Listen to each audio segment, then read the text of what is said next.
And we are live. All right, so Eagles kicking off to the Packers. Apparently, it's like below freezing. How you doing there, Parker? Hello, hello, hello. And the Packers are going to return this from about the 6 yard line up to the 15, up to the 20, up to the 25, and depth to about the 30. And he keeps on going. Xavier Williams, and he's going to get out about the 39, 34, 39 yard line, something like that. But great return there by Xavier Williams. How you doing there, Parker? 14:53 left to go in the first quarter, and Packers are going to start a ball, really good field position, all the way up to the 39 yard line. That's so kind of crazy. How you doing there, Dobie? Hello, hello, hello. We all feeling pretty good today. Obviously, I think if I remember correctly, I think the Bears are the only one. What did it see? The Chiefs didn't play. Falcons lost. We lost. Broncos won, but it didn't feel like a win. Going to be a hand off Josh Jacobs, who's going to get a good about a minute yards. He's going to get about 4 or 5 yards with Josh Jacobs. Second down, about 6. Sorry about my Sunday. Yeah. Here's the deal, and I'll talk about it some more, but I should be more mad than I am, but I'm not, because this is what typically happens for the Panthers, especially when we're decent. So hopefully that's a sign that we're decent. I don't know. Jordan Love drops by the pass, going to check it down Josh Jacobs, and he's going to stiff arm man, and he's going to get up to about the midfield. It looks like he's going to get the first down. Yes, he is at the 49.5 yard line. First down 10 for the Packers. I think he stiff armed to Kobe Dean. But yeah, I should be more so mad, but it's kind of typical for us where we win a game we definitely shouldn't win, and then we lose a game we have no reason to lose. So I'm trying to look at it from that perspective. Also, the Buccaneers loss, that definitely helps, but we had a golden opportunity. Under center for midfield, Jordan Love, Josh Jacobs in the backfield. That should be a false start. Going to be handed to Josh Jacobs, who's going to get about 3. So about 3 yards in the carry with Josh Jacobs. Second down, 7. What's up there, Manuel? How you doing? How you doing? Hello, hello, hello. True story, the last 3 times the Giants have come to Chicago, the Giants have left with the head coach being fired the next day. Really? Okay, so let's see. Joe Judge. Well, no, I'm probably being wrong. Was Ben McAdoo or Joe Judge the last one? Because I don't think Joe Judge was the last one. Tom Coughlin, maybe? I'm trying to think of all the Giants head coaches I would know. It's like Tom Coughlin, then it's Ben McAdoo, Joe Judge, and then Brian Daboll. Going to be a handoff to Josh Jacobs, who's going to cut. Nice little cut right there. Gains about 4 or 5 there. I'm going to give about 4. Third down, about 3. What up, Bear Man? That's a nice one there. that's a nice one there, Emmanuel. Bear Man. Dude, your Bears coming back against the Giants was peak, and then Brian Daboll will get fired. He's gonna get off. He's gonna get off his coordinator position somewhere. I'll talk about more about Brian Daboll when we get to a commercial break, because I went down a rabbit hole and I did not realize he is connected to a lot of people. Shotgun formation, third down 3. Josh Jacobs to his right, going to send Luke Musgrave in motion. Going to be handoff to Josh Jacobs, who is going to – is he going to get the first down? His own spot. I can't tell what spot is. I'm assuming he's short. Yeah, he's short. 4th and 1. Packers hurry up. Love under center, and that should – okay, there should be some false starts being called, because, the left tackle there, Rasheed Walker – false start right there. Earlier, about 3 plays later, 3 plays earlier, he false started. That's a false start. How? Okay, how are they not seeing that? So it's a clear false start.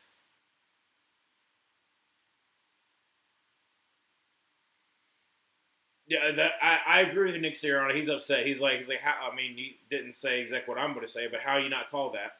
2 tight ends sit to the left. Christian Watson to the left.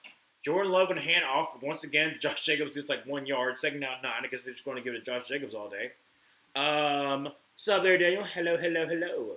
Judge Schumer, Pat Schumer. Oh, gotcha. I forgot about Pat Schumer for some odd reason. I love everything about football except watching it. Yeah. Well, okay, look, I mean, your Falcons did a good job. It's just, unfortunately, your defense showed up, but your offense really didn't. And Michael Penix and um, Brian Robinson just like flat out decided not to show up. Jordan Love scrambling, and is going to get sacked all the way back at like the 48-yard line. Wow, Jalix Hunt. Jalix Hunt, man. Jalix Hunt from Sam Houston. I remember liking him a lot as a project, and then he went to the perfect spot for him to go to the freaking Eagles, dude. He's so athletic for as big as he is. But he had Dobbs open. Dobbs was wide open. And for some, why in the world? Oh, wait, hold a second. Jordan. Why are you rolling it to the left when you're a right-handed quarterback? So now it's 3rd down and 20 from like the 49-yard line. Jordan Love just my pass, takes a deep shot, and actually, I mean, Christian Watson, why didn't you try to? Wait. Christian Watson, instead of like trying to catch it, tries to just break it up. Like, you could have caught it. And Mitchell's down on the ground. That's not good. Quinyon Mitchell's down on the ground. Can we see the replay? Like, I'm pretty sure the ball hits him right in the helmet. Can I please see the play? Because like it literally looks like Christian Watson just decides, I'm going to play DB today. But yeah, Quinyon Mitchell's down on the ground. That's not good.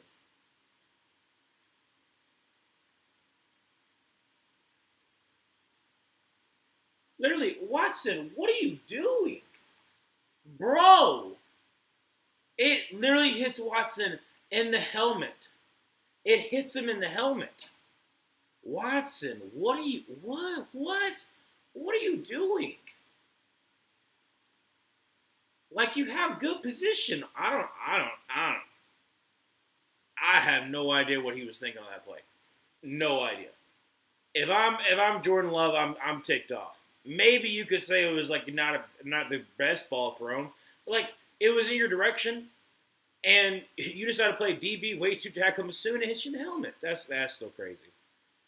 They don't see if because Green Bay is the original getting every call team, except for the replacement refs. Please don't say anything good about us. It hurts too much. Emmanuel, I'm sorry. I just, I want us to win. So I'm trying to build Joel up. London burned Sauce all game. He really did. I will say this. I think part of it is the fact that Sauce is getting used to a new defense. So like there is that, like, trying to give him some kind of levity. I mean, they're going to have like another. Sauce is going to have another week in the system on bye, so he's still like kind of learn the playbook a little bit better. So him getting cooked in man, definitely not a good look. But him, like, still learning the defense, you can give him some kind of like, okay, we get you, but like he definitely got burnt by London a good bit. The Green Bay receivers are taught to break up passes more because their quarterback is super inaccurate. He does have his Brett Favre moments. That is for sure. Just throwing up just the worst. Actually, the worst picks. The worst picks from known to man. But still, I don't understand. London absolutely had Sauce breaded, fried, and tossed in the sauce. London should do a Buffalo Wild Wings commercial with that. But no, it wouldn't be topical anymore. It would be topical by the time we get it out. There has been a lot of different Buffalo Wild Wings commercials. I'll give them that. The one thing I'll give about Buffalo Wild Wings is they don't do the same exact one over and over and over again. They kind of switch it up a little bit, which I appreciate. It might be like over and over again, like for like a month, but they have like different ones, thankfully. Lost in the sauce, if you will. Very nice there, man. Yes, lost in the sauce. I am concerned about Quinyon Mitchell going to the Blue Medical tent. Like I said, I picked the Packers to win, so I'm not like if Quinyon Mitchell's out, then it gives me a little better chance for the Packers to win. But I don't want to win that way. But anyways, fair caught at about the 14-yard line. Looks like first down 10 for the Eagles. 9:35 to go in the first. I forgot to talk about Brian Devil. I'll talk about the next commercial break. It'll happen. Oh, a second. I was completely wrong. At the 9-yard line, not the 14. All my homies hate injuries for real. Honestly, yes. Like I said, I don't like to see anybody really hurt, mainly because it kind of just sucks out the joy of the game, especially when it's a good player like Quinyon Mitchell. And then also, like, if the Eagles lose, they get an excuse. Well, we didn't have Quinyon Mitchell. Well, no, like, you had the whole entire game. So, under center going to be Saquon Barkley, who gets dragged down by none other than Devontae Wyatt for about a 2 or 3 yard gain. I'm going to say about second down 8. No, second down 7, sorry. Second down 7 for the Eagles at the 12-yard line. Insert JPEG. Oh, you're talking about the meme? Yeah. I was thinking for a second. I was like, insert JPEG. JPEG. That was good. They're showing Kevin Patullo. Man, I'm sorry, Kevin Patullo, but you're probably going to be out of a job. Probably. Second down 7 from the 11.5-yard line. Going to send Devontae Smith in motion over to the left. Draws back and pass. And throws across the middle. That's because of A.J. Brown. He's going to be short by a yard. The first down marker at the 18-yard line. Third down and 1 for the Eagles. Let me tell you something. I hate watching Jordan Love tape because of how much he throws off his back foot. I don't know why he does it. It's just stupid, and it gives me a bad vibe. I think we talked about this before too, Emmanuel. That like he does like this like slingshot like throw with his back foot too. Tush push coming. Okay, no freaking way. No way you don't call it. No way you don't call. How? The left guard. Okay, hold a second. We're right here. Yeah, slingshot. How are you not calling that? I know you didn't call for the Packers, but good night, that's so bad. Day. Run by Saquon Barkley off to the left side, gets about 3 yards, second down 7. This is ridiculous, okay? Like, you, as a ref, you should be able to see it. Like, look, I mean, they're showing it right now. Like, it is clear as day. He crosses the freaking football. He crosses the freaking football. How? I don't understand.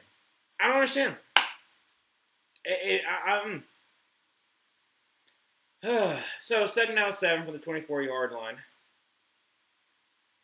Under center, Saquon Barkley in the backfield.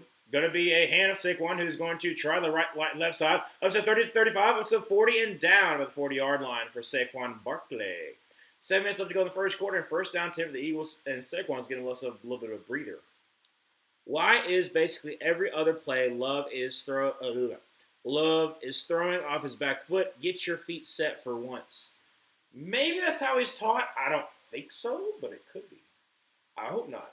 But because he does, like I say, he does it a lot. He does it a whole lot. From the 39-yard line,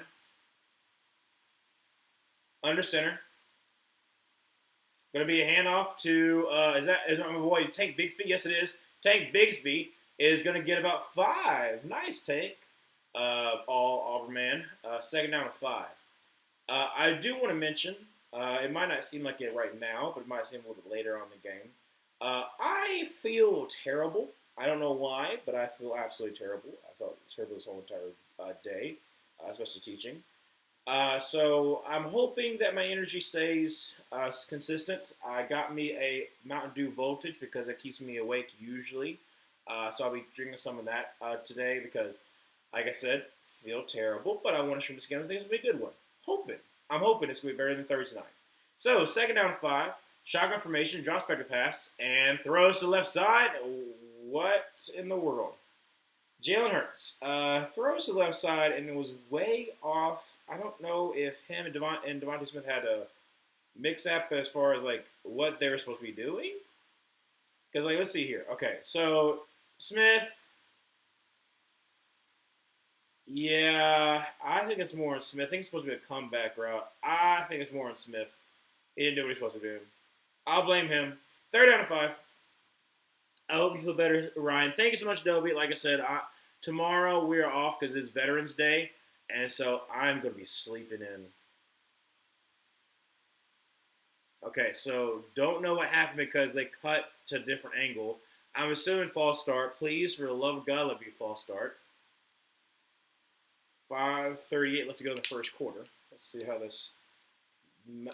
Ooh, it smells good too. Voltage with the ginseng.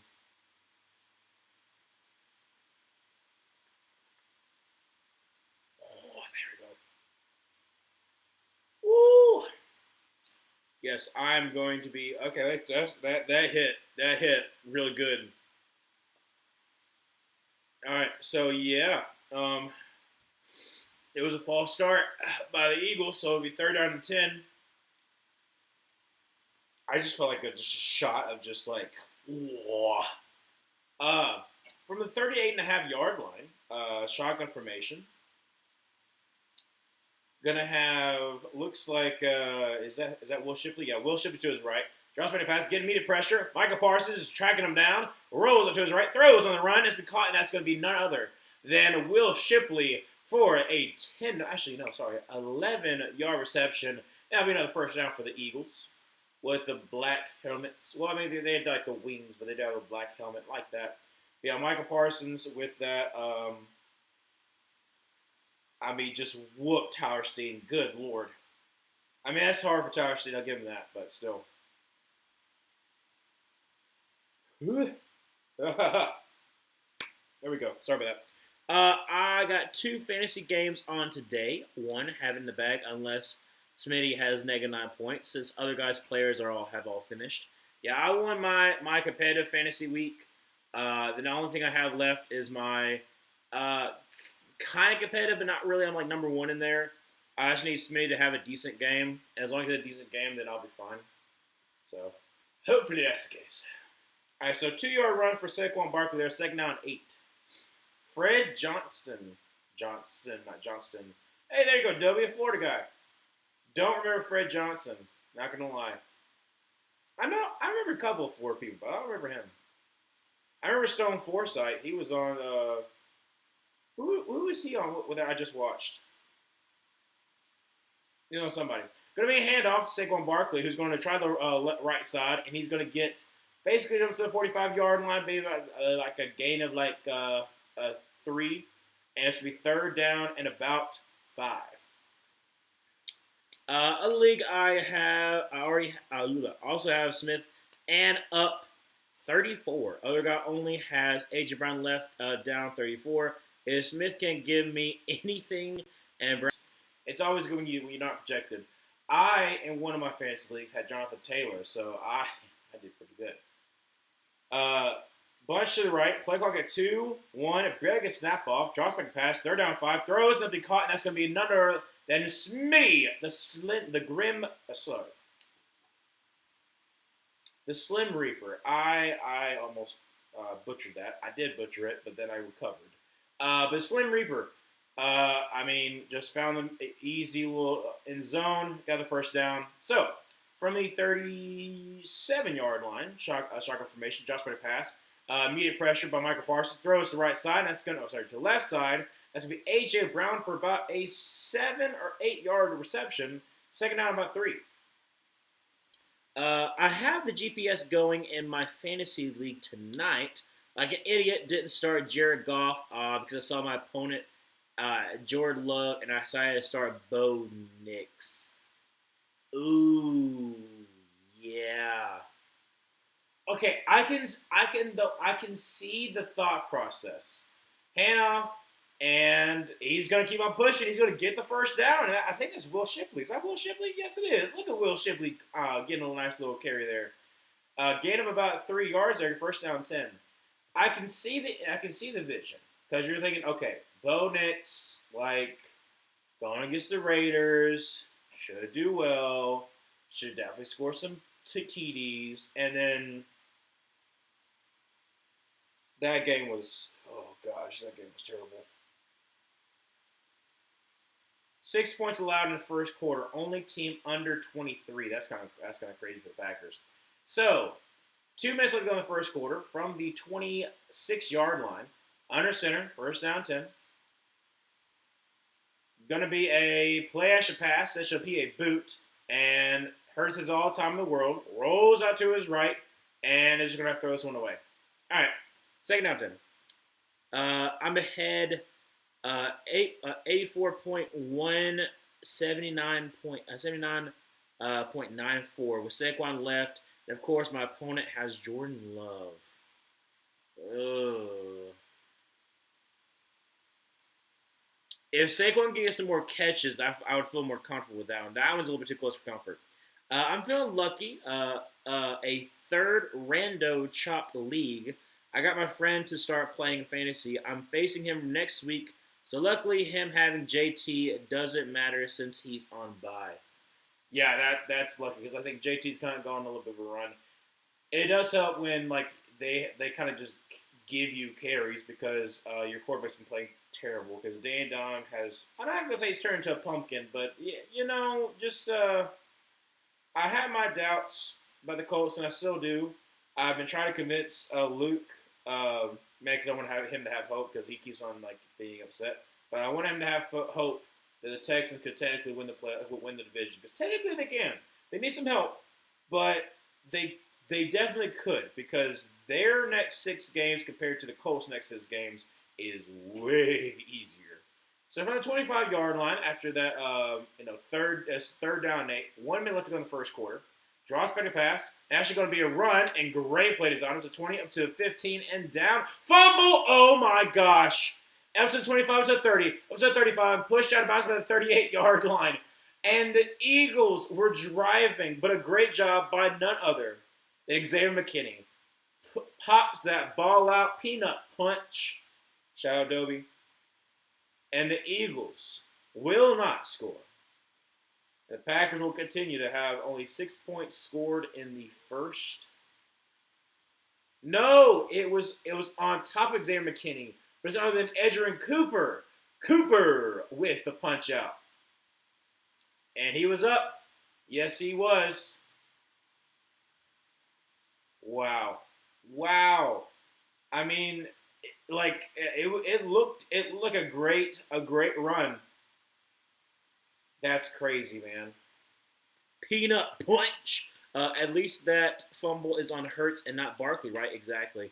Dobie, I know you're upset. I know. Because I think that's what Tom Grassi said is that if the Packers lose, you're tied for first in the division. That team is not allowed to do the peanut punch. You know what you should do, Dobie? You should start a petition and try to get it to the league owners meeting and be like, hey, Packers are not allowed to do the peanut punch. They can do the karate chop, they can do like a little throw punch, something like that, but they can't do the peanut punch. That's what you should do. You should make sure that it is illegal for any other NFC North team. That's what it should be. Any other NFC North team cannot do the peanut punch. They can do the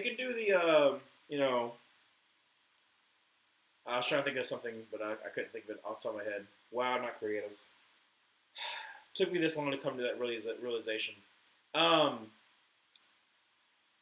They could do the lion lunge? No. What's the word I'm looking for? It's not pounce, but it's like the L word for that. Is it lunge? Is that what I'm thinking about? The lunge? You know what I'm saying? Not pouncing. Dixie, what in the world is this? Call Dixie and it's done. I get you. I get you. Electric plumbing, HVAC, all that kind of stuff. But why in the world? Why in the world your shop be like, we have 5 cars, we're all gonna get out at the same exact time? Why? Um, you could do the Packers pounce. So Packers pounce. Uh, Vikings veto the denied. Lions lunge. Lunges. A lunge. I was thinking like no like the stretching lunge. That's when I would think of lunge. But I think I'm doing it right. Yeah, there's something I'm doing. That's what I'm saying. They get all pissy when people leap into the crowd, and now here they are stealing our other people's. Yeah.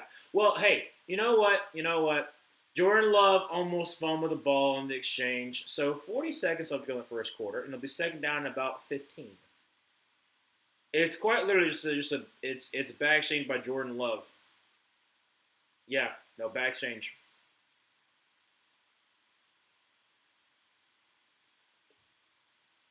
Oh, I feel like I don't know.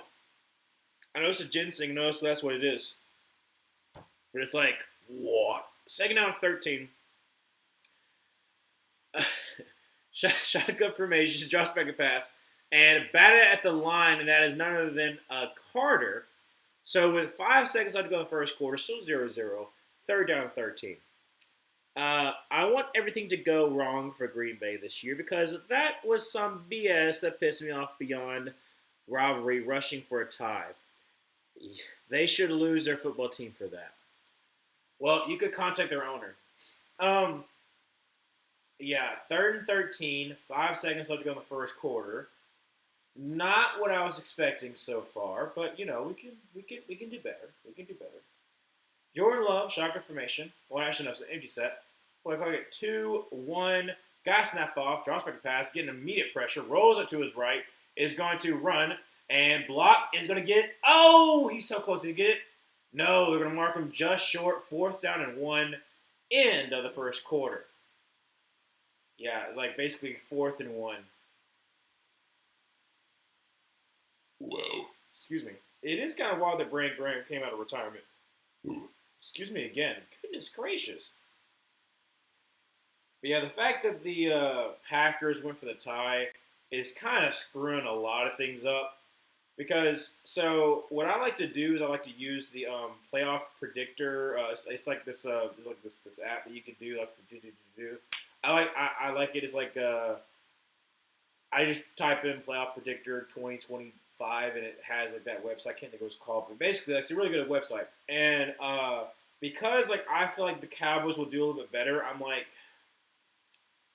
the Cowboys are kind of screwing up with things. I'm like, okay, well, I don't want them to get a top 10 pick, but like I think they could do this. But I'm like, oh, they have a tie, so it's kind of screwing things up. And then with the Packers, I'm like, well, I don't want the Packers to win the division, but like because they have the tie, it's making this one look kind of weird. And I'm like, it does make things a little bit difficult. It's a lot of phone calls. There is a lot of phone calls, but I mean, hey, Dobie, you gotta have the perseverance. Dobie, while you're at it, can you contact my owner and tell him to fire everyone except Brick? He can stay. I don't know. I think Manuel. I think you gotta give him another year. I mean, let Morris, who get his guys in there. I mean, it's not like you could probably go on a run and get yourself back into playoff consideration. I do think you will do that, Emmanuel. Though I don't want to push you up. I know you don't like me talking you up, but I legitimately believe the Falcons can somehow, some way, by losing to the Carolina Panthers. But I think that they could go on a little bit of a win streak after the Panthers game, and they could get themselves back in playoff consideration. And now part of that, the reason why I'm saying that is because I kind of want the Falcons to beat the Buccaneers now, especially because we lost to the Saints. So if y'all could do that on Thursday night, that would be amazing. Don't worry, it's like a couple weeks down the road. But, oh gosh, If y'all could do that, that would be really nice. All I ask. All I ask. Um, let's see here. 4th and 1, and they're going for it at their own 45-yard line. Ooh, goodness. Very risky. Let's see what they're going to do. Jordan Love under center. Overload to the left.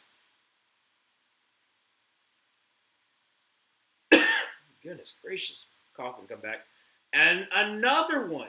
Another one. Finally they called it. Finally. Offsides on the false start on the offense. I mean, like, it's happened every single time. Every single time. So now it's 4th down. Aaron Banks has been called for it, thankfully. Yes, it's easy. It's easy. Left guard. Easy. Woo! Goodness. Oh, that one might be a lot easier, but then calling all the owners for Green Bay, that probably will be there, Dobie.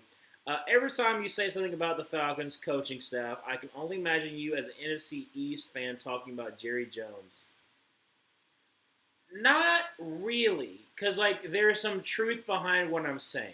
Like, at the end of the day, I do think you kind of have to give an NFL head coach 3 years, especially when, like, a lot of it is not really his forte. I mean, yes, he's the one who hired Zach Robinson. But if Zach Robinson leaves the Oklahoma State job and you get a better offensive coordinator, like, I think you have. I mean, you see how good the defensive line has been. You see how good the defensive line has been. Ulbrich is literally Green Morris's guy. So it's like, I can understand it. Oh, come on. Really? Really?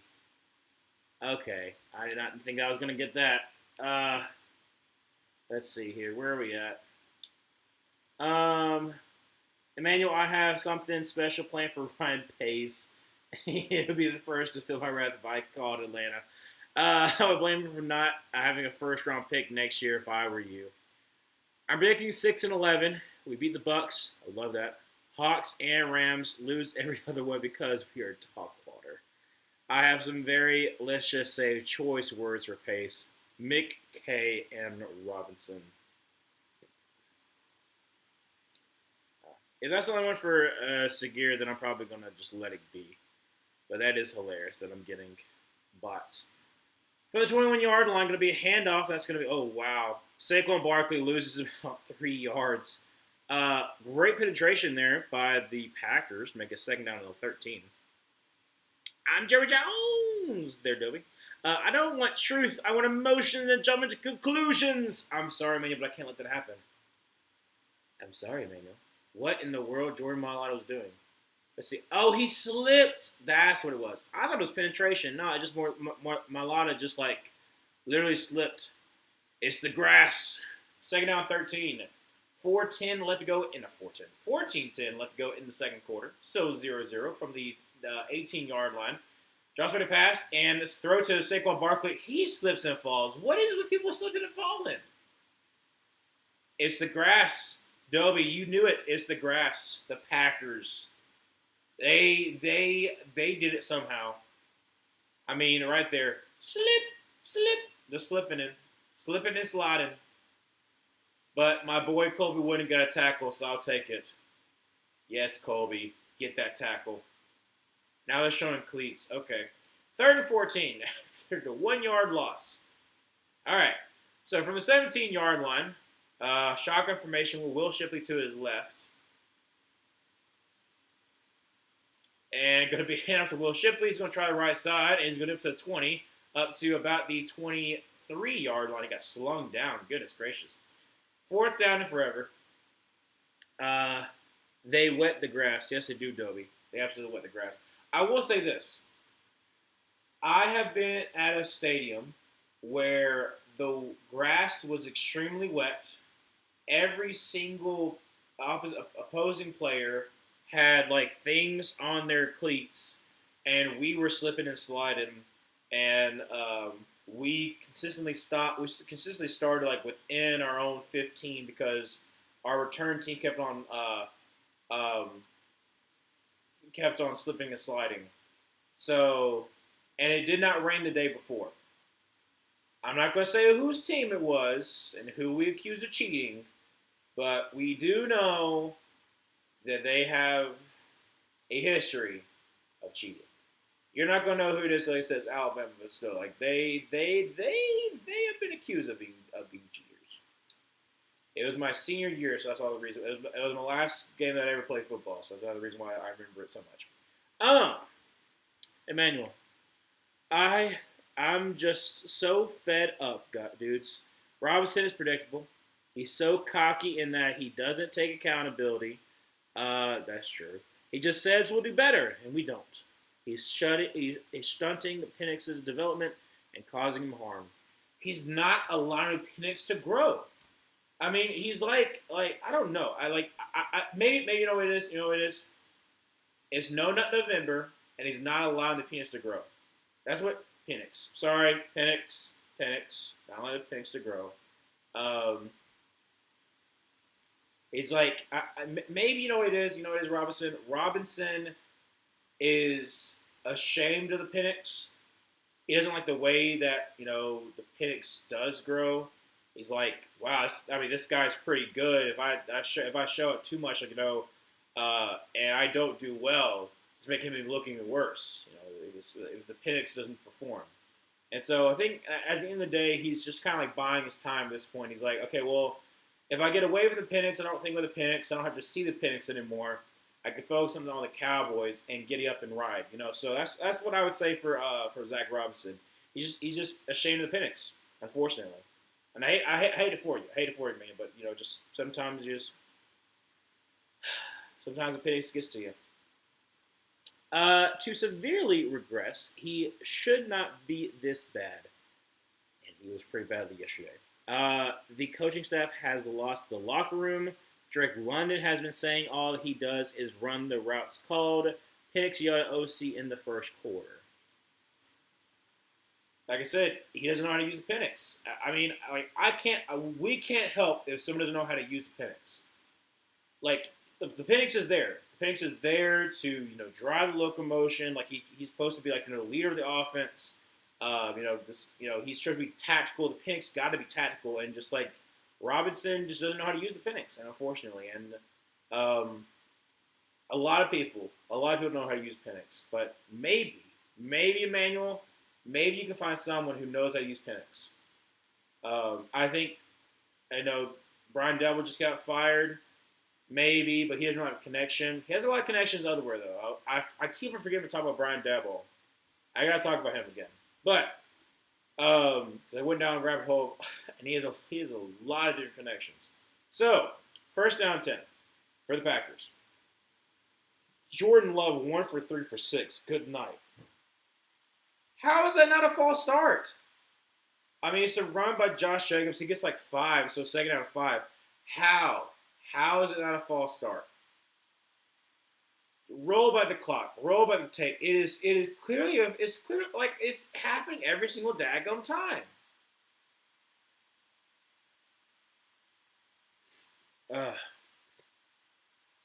Oh gosh.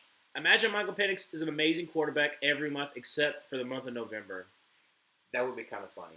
If he continues to be bad in November, and then as soon as December hits, he absolutely plays God mode, that would be hilarious.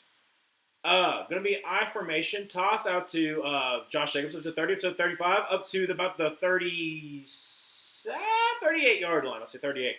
First down for the Packers. Great job by Josh Jacobs. 11:35 would go in the second quarter, and the Packers are at about the almost 40-yard. Almost.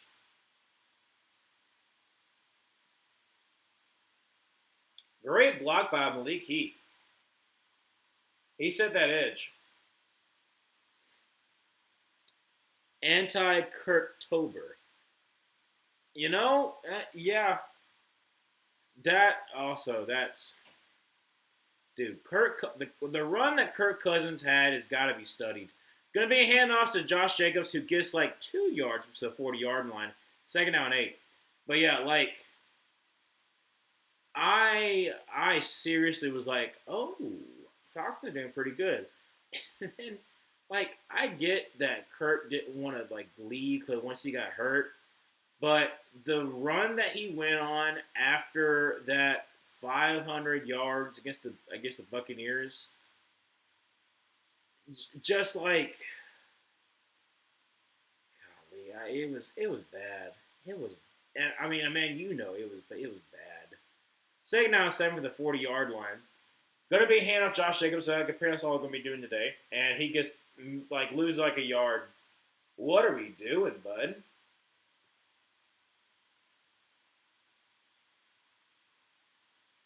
It's third down 8, so hopefully they throw. Because I don't like. I get Josh Jacobs is good, but why do we keep on feeding him? Why? Like you can throw the ball. You've got and don't have like a number one guy, but you got wide receivers. And heck, you don't got to go against Quinyon Mitchell unless he's back. Wait, no, Quinyon Mitchell is back. My bad. I was wrong. Fourth down about 2 from the 46-yard line. They could go for it. And I think they're about to. Yep, fourth down and 2 from their own 46-yard line. Jordan Love under center.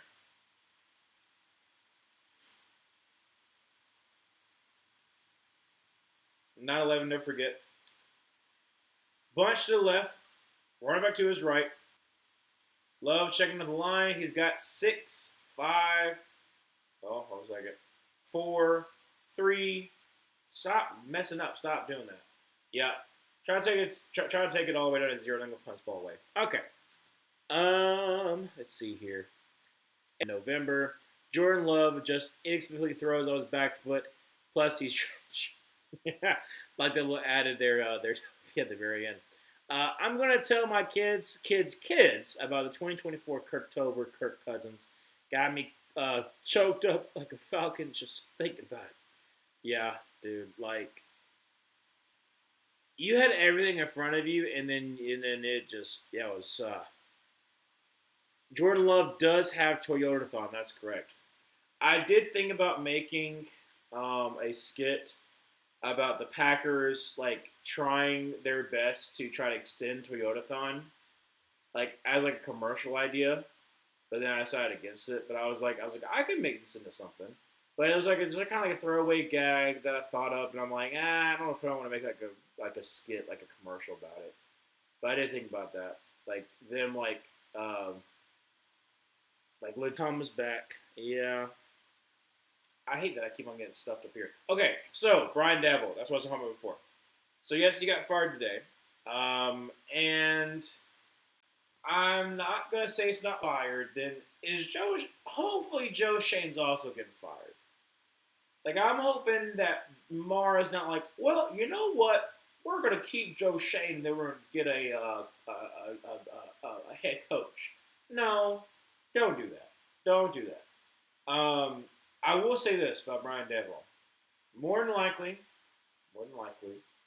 he is going to be an office coordinator somewhere. Where that is kind of depends. Look at ESPN Bet on my TV. Brian Daboll is sitting outside the Buffalo Bills Stadium as we speak, begging for his job back. So, I went on a little digging because I was like, because Luke was talking about, okay, well, Brian Daboll even cut going back to the Bills or is coming to us. And I'm like, let's think about this. So I was like, okay, let me look back and like who Brian Daboll has worked with. Did you know? did you know that back in 2015-2016, Brian Daboll was the tight end coach for the Patriots before he became the offensive coordinator for the Bama in 2017. Guess who was Brian Daboll's offensive assistant in 2015-2016? Well, that would be the current offensive coordinator for the Houston Texans, Nick Caley. And after that, I was like, let me go down a little rabbit hole and let me just see here. And so I started doing some more digging, and I was like, oh, he was off coordinator in 2012. We look at the 2012 uh, staff of the Chiefs, and I was because I knew like the year before Andy Reid got there. Do you know who was so he was offensive coordinator for the Chiefs in 2012?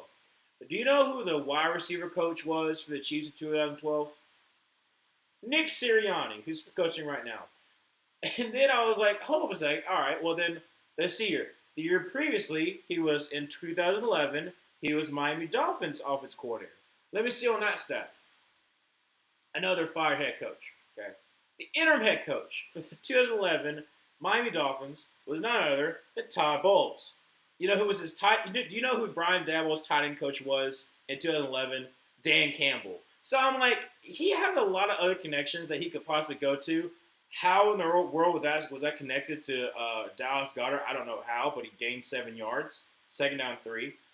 So I was like, okay, he has a lot of other places he could go to. He could go to the Bills. Obviously, he was offensive coordinator for the Bills for quite some time. Sorry. He could go to the Bucks if somehow, some way, Grizzard gets a head coaching opportunity, which would be hilarious in 3 years in a row that the Bucks offensive coordinator leaves. Play action pass with Jalen Hurts, and he is going to try to take it down the field, and great pass breakup, and that is going to be none other than Nixon. So 3rd down and 2. So he could go to the Bills. He could go to the Bucks. He could go to the Lions, which would be very interesting if Brian Daboll went to the Lions. He could go to the Lions if, especially if Dan Campbell didn't like the way that the offense coordinator did his job, so they could definitely try to go after Brian Daboll. Eagles, obviously not liking Kevin Patullo if they want to get Brian Daboll, and Brian Daboll is able to use the Philly offense against the Giants would be hilarious. That could be option 2. 3rd down 2, drops back to pass, and throws great job there. Is that Nixon? No, it's Valentine with the pass deflection on 3rd and 2. So 4th and 2, 7:35 to go second quarter, and the Eagles have punched the ball away. Again, this is 0-0. So yeah, great. Honestly, he might go back given the state of the Bills' offense at the moment, plus also Joe Brady, depending on what happens. He could potentially try to leave to be head coach somewhere because he did technically was offensive coordinator for Josh Allen being his MVP season last year. So that could be a possibility. So your Braden Mann on for the punt. Romeo Doubs returning. Ooh, almost got blocked. And it's a bad punt. It's a bad punt. So at the 41-yard line, that's where the Green Bay Packers are going to start. I agree, punt. Let's see here. How Daboll got fired before Joe is beyond me. Can I please get Daboll as offensive coordinator for the Falcons? Please. I'm dang near begging. You can get you could try to get Mike McDaniel. I mean, you got weapons galore that I think you'd be happy with. He definitely would be happy with Drake London and also Brian Robinson. But maybe I can show him around Atlanta, get him some nice soul food with a sweet tea. Go to the Botanical Gardens. Botanical Gardens is nice. The whole 9 yards, please. I'm desperate. I think, like I said, I think Daboll is going to be out of your range. I feel like it's got to be somebody that especially if Raheem Morris keeps his job, it's got to be somebody he trusts. And if it's going to be Mike McDaniel because someone he's been working with, it makes a lot more sense. So I would look at more people who's like Raheem Morris has worked with before, and that the owner would be okay with, and I think the owner would be okay with Mike McDaniel if Mike McDaniel does not keep his job. More than likely, Mike McDaniel's going to get fired in the season. That's what the thought is. Because, yes, Chris Greer was definitely a problem, but, Mike McDaniel also hasn't been able to, really... the Bills game has definitely kind of saved him a little bit more, but, unless something drastically happens where the Dolphins go on an absolute run, I don't think he keeps his job. But you never know. I mean, it is also we're talking about the Dolphins here, so I don't know. But I think Mike McDaniel's your best bet. You're not going to get Clint Kubiak, but technically he's worked with Raheem Morris before. Well, no, he hasn't. Never mind, I was wrong. Because Raheem Morris was on the Rams. You can get Nick Caley. No, I'm just kidding. I'm not gonna wish that on you. That would be rude. That would be hilarious if you did try to get Nick Caley. Hilarious. As Morris hires someone he trusts, I wouldn't like to pick straight up. I don't trust his ability to know what a good offensive coach is. Well, he's been surrounded by him, but just hasn't been good at picking them. Because he technically was around Sean McVay and Shanahan. So he's been around them, just does not know how to pick them. Second down and 10 for that great pass deflection by Quinyon Mitchell. 7:22 left to go in second quarter. Jordan Love, 2 for 5 for 12 yards. Is Jordan Love hurt or something? Like, is he just not able to throw? It doesn't seem like it's super duper windy. So why in the world has he only thrown like 5 times? From the 41-yard line, second down 10, going to be a toss, and that's going to be, it's like maybe 3, maybe? Phillips with the tackle. Look at there, Phillips gets, I think it's his first tackle as Eagle. Still, I don't understand it though.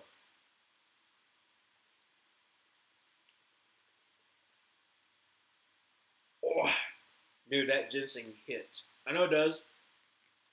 Because anytime that I was like staying up late to study, like voltage was the one I would get. I'd get like a big old pull pop of it.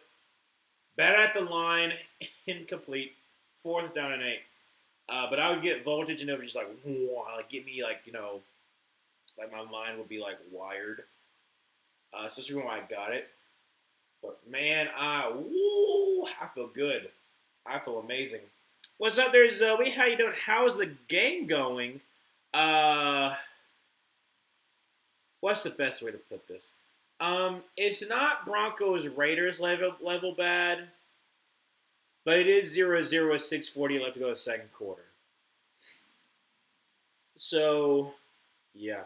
The closest we had to score was the Eagles driving there. I think they're at the 25-yard line, and then Jalen Hurts fumbled the ball. So, yeah. Return to the 15 up to the 20, up to about the 26-yard line. That's where the Eagles are going to start. First down 10. 6:37 left to go in the second quarter. So, yeah, it's not good. Not good.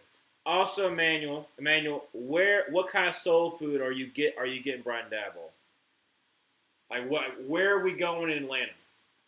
Excuse me. That's a real question.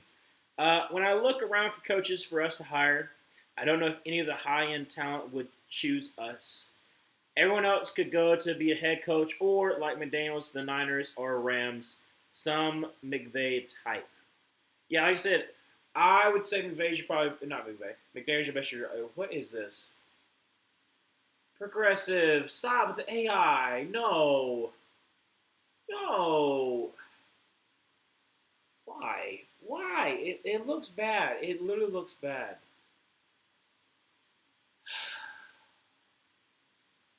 It's a shame. But yeah, no, like I said, McDaniels probably your best bet because one, McDaniels is not going to want to go back to where he was before because mainly, well, if he goes back to the 49ers, then he's going to be under Shanahan's shadow. So that's the reason why a lot of people leave because they're like, well, I need to be able to show myself. So that's why I feel like, eventually the offensive coordinator for the Packers, who I have been trying to tell Luke, who's a Texans fan, obviously. I'm like, hey, he's been able to be part of the development for Jordan Love. He also was offensive line guy. That's what we started out as. So, if you want someone who's going to be able to develop your offensive line, who has had a track record of doing so, and who's also had a track record of actually doing a pretty daggum good job of building up an offense, why not go after him? Because he's going to want to show what he can do. So if he's going to want to show what he can do, oh my gosh, 911 Nashville, I get it. Goodness gracious, who cares? Um, but like sorry, that 911 Nashville kind of took me for a terror. I think that eventually he's going to get shot. They're trying to run out the punch out. Like I said, I think eventually he's going to get a shot. But yeah, I don't know. Like I said, I think he's the next one. Let's see here. Has it been more great defense performances from both sides, or even floundering offensively? Kind of both. I mean, like Jordan Love just threw like his sixth pass, so that kind of tells you how much they're not really even trying to throw the ball for some odd reason. And so I don't really get the play calling from from LaFleur. Like right now, look for both of them. So Jalen Hurts 6 for 10, 39 yards. Jordan Love 2 for 6 for 12 yards. It's just like it's weird play calling. It's even odder execution. And it's kind of boring, but not like absurd like Thursday night was. But turns up to about the 40-yard line. It is not going anywhere near what I thought was going to happen. If I'm gonna be honest, not even close. Not even close. Oh no, not Lane Johnson. Okay, he's getting up. Thankfully, is he good? No, not Lane Johnson. Please, no.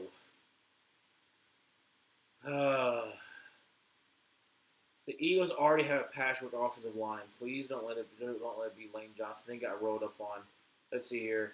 Blocking, and got rolled up on by Evan Williams. Crap. Zoe, I've had GPS Bowl going tonight. I started Bo Nix this week on my fantasy team. My opponent has Jordan Love. Hope you're doing well, Adobe. Yeah, like I say, he's happy the Bears won though. At least there's that. But dude, come on, man. He's like limping.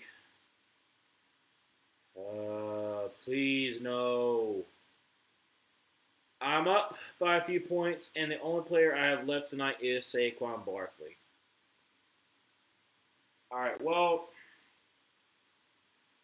I can't have back-to-back bad primetime games. Honestly, I'm so glad I didn't stream Sunday. I thought about doing it, but I was very, very tired. I was coming back from Nashville, and I was like, nah, I'm not going to do it. So I decided not to, and I'm so glad I did because it was awful. Going to be pistol formation, second down 3. Goodness gracious. From the 32.5-yard line. Going to be a handle Saquon, who is going to get about a yard and a half. So it's going to be like third down about 2. If we go to halftime 0-0, this is going to be awful. Awful. Please let something happen. I can't have another bad primetime game. I already said it before, but I can't. That's what I got this for. And this is dude. I mean, you've been able to see every single time I'm drinking this. My eyes are going like I'm like big all eyes. I formation with Tank Bigsby in the backfield. Come on, Tank. The Tank. Give it to him, please. Going to be a play action pass, actually, and Jalen Hurts is going to throw to the left side, and he is going to go way overthrow. Really? Okay, so they're gonna throw a flag on Evan Williams. I think it's a little bit uncatchable though. I see here. Yeah. Okay. Actually, yeah. Yeah, he hooks. He does hook. He does hook. Evan Williams does. I mean, I'll take a first down. But goodness gracious, this is. Oh my gosh, I'm so sorry. That was bad. That was really bad. Like, Zoe, I forgot to mention this too. I felt awful this whole entire day, and I kind of continue to feel awful. That's the reason why I'm having the vulture in the first place. so I don't feel the best, but I'm trying to go through with it. And so I'm very sorry you had to see that. I'm very sorry for you to see that because that was bad. First down 10. I don't know who is on either false start or offsides, one of the two. 4:53 left to go in the second quarter. And I've had to suffer through this. I had to suffer through this. This is going to be a false start. I had to suffer through this because this freaking game's done. And Lane Johnson's going back to the locker room. No! No. No! First and 15. Dadgummit, man. 4:53 left to go in the second quarter. Two tight ends to the left. Shotgun formation with Saquon Barkley to his left. Jalen Hurts going to send Smitty into motion. Going to be a handoff to Saquon Barkley, who is going to bounce out to the right side, up to the 40, to the 45, 50, up to the 45, and there's a flag. Oh my gosh, is he holding? Is it dadgum holding? Yes, it is. Oh my gosh. Toth, Brett Toth, the freaking center.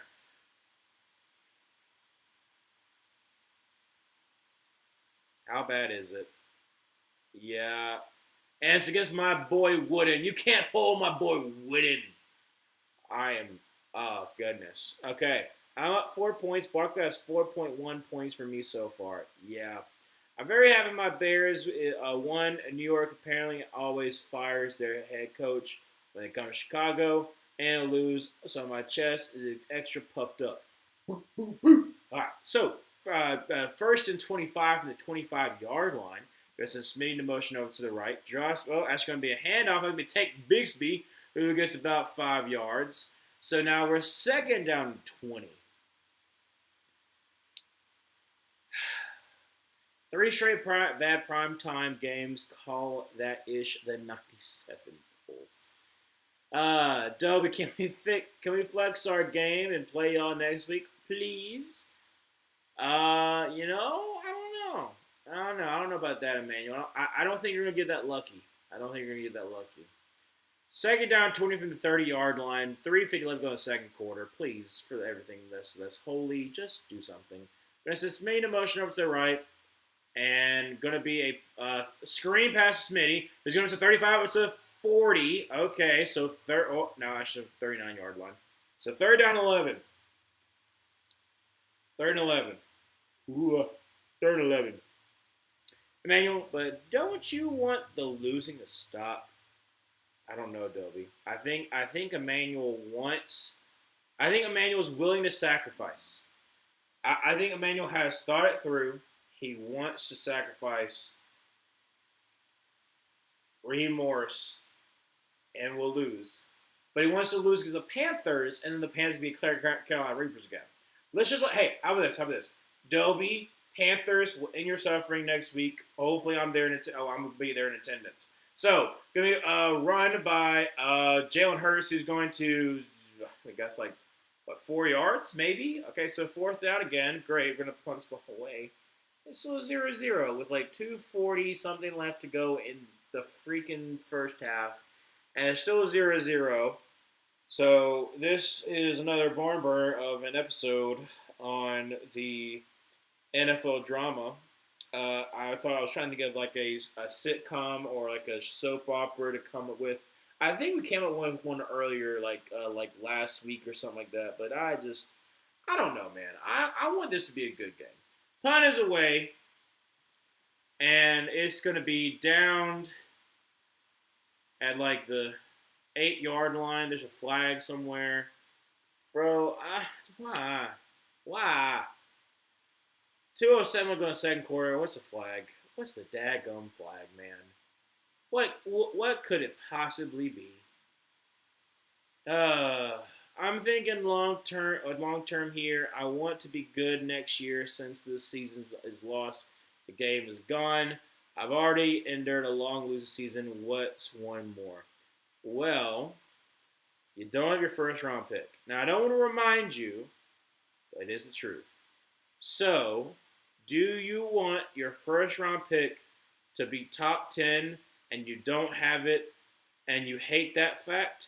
Or you want to try to put a little bit of a season together and at the end of the day, it doesn't really help you? I'm speaking from experience because I was a Panthers. I am a Panthers fan, and we didn't have the first overall pick. So here you go. Yeah, Ringo's call for the hold. Let's see here. Really? Can I see from a different angle? That's more like a hold right there. So a repunt? What are we doing? Okay, so 4th and 17. All right, well, we punt again, I guess. Oh, God. Punt is away. Gonna hit the 2-minute warning. And return by Romeo Dobbs to 25, up to 30, up to about the 33-yard line. So 154, let's go second quarter. All 3 timeouts for each team. And maybe do something. Maybe. I don't know. Gosh. Caleb Williams has 4 game-winning drives this season. That, hold on a second. That ties a franchise record. Oh my gosh, that's hilarious. Is that your autocorrect again there, Dobie? A franchise single season record held by Jake Cutler multiple times. Just toss it up there, a penalty down there somewhere. Honestly, yeah, Zoe, it's been one of those. It's been that. It's been like been awful, awful. Last year, we lost 4 straight. Had our bye week in the middle, and then the Raiders game after that. Our first win in 5 weeks that felt like a loss. I couldn't enjoy that game. I couldn't enjoy the game either because we streamed together, and I remember you told me that it was Penix time, and I was like, I don't know. I was like, maybe they just let him finish it out, and then they were like, no, we're going to Penix for the final 3 games. And you got a little hope after that. So maybe, who knows? Maybe you get a little hope. I'm going to say for a quarter comeback, but I think they attribute the 4th quarter game when he drives automatically when you get the 4th quarter comebacks. I guess so. Rich McVay is top 10 for real. If you know, you know. Ooh, very nice. Parker, how you doing? Will USF football beat Navy or not? I think they do. I think Navy has kind of been helped by not facing very difficult teams so far, except for the 2 losses, which was North Texas, which is actually a pretty decent team with a freshman quarterback that never played varsity high school football. Crazy sense is that he's probably going to transfer out of North Texas, go to Picker College, and then they got whooped by Notre Dame, so like. I don't want to hate on Navy. I like what they've had so far, but they've got a really tough stretch where they got I think they end the season they play USF and then do they play Memphis or Tulane? They play like the other really good team in the American Conference. So it's like I think Navy's going to end on a losing streak. They're probably going to beat Army, but yeah. So I would say USF beats Navy. Now, I do think Navy is going to be able to run the ball a little bit, but I do think that USF is going to be able to outlast them. But I do think it might be a good game. Might be a good game. All right, so Packers, please do something for the love of God. First down to the 32-yard line. Going to send Christian Watson in motion. Going to roll out, dump it off to Luke Musgrave, who's going to get up to about the 40-yard line. So get 8 yards there, second down and 2. Will JMU football beat App State or not? Oh, that was a hard one I had to. So, JMU is kind of going on like a little bit of a tear. I think they're going to, well, it depends on what happens at App State game. I'm gonna go with the hot hand here. I'm gonna go with JMU. I don't feel super confident in it because I think App State is one of those teams that's like they kind of sneak up on people. And they're not really on JMU though. Like they're a Sun Belt Conference opponent. But my bet is on JMU to win Sun Belt, so I'm gonna stick with it. I'm gonna stick with JMU winning. But I do think it'll be a close game. Jordan Love throws the back foot once again, gains about 5 yards. Josh Jacobs was in midfield, 120, 119, 118. Clock continues to run. Great tackle there by Nakobe Dean. Second down and 5. Like I said, Packers have all 3 timeouts. But yeah, like I said, I would go I'm trusting JMU to not screw it up. Shotgun formation, Bunch to the right, Josh Jacobs to his left. Jordan Love drops back to pass and is going to avoid a sack. Is going to step in the pocket. Is going to run. Going to get the first down and down about the 41-yard line. First down 10. Out of bounds with 51 seconds left to go in the second quarter. All 3 timeouts. So please do something with this. Will Ohio State football beat UCLA or not? I would be very surprised if Ohio State loses to UCLA. I'm going to be honest. Like I said, I think Ohio State is very, very veteran based. Like I know saying obviously youngster, but like their defense is very veteran based. I think they've got. I mean, they also got Carnell Tate. He's been there. He's been kind of waiting his turn. He's the second guy behind Jeremiah Smith. So dump off to Josh Jacobs. Cuts back inside up to 35 and out. Oh, he's not going to be out of bounds.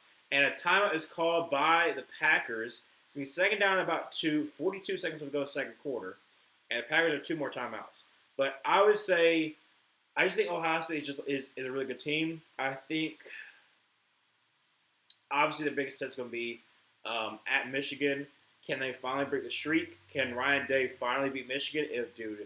Oh my gosh. If Ohio State loses to Michigan this year again, it is going to be hell. I'm sorry, but Ohio State fans have this kind of love for Ryan Day and also kind of hate because he's not beating Michigan, but they just won a national title. But then again, it's kind of tainted because they lost in Michigan when they should have won.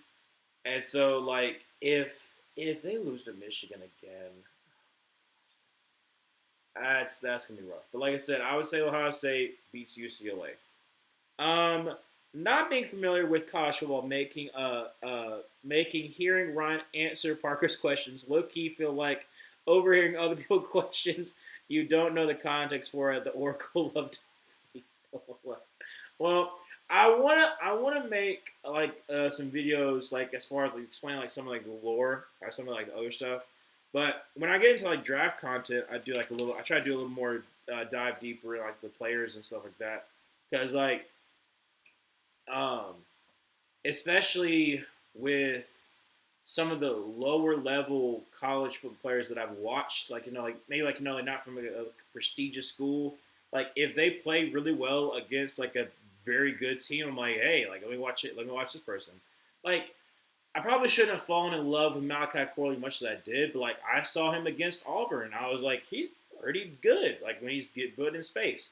And then after that fumble, he pretty much just ruined his whole entire career. I don't want to say that he probably didn't have a career to begin with, but I had faith in him, and it did not work out. But will Tennessee beat New Mexico State, dude? If Tennessee,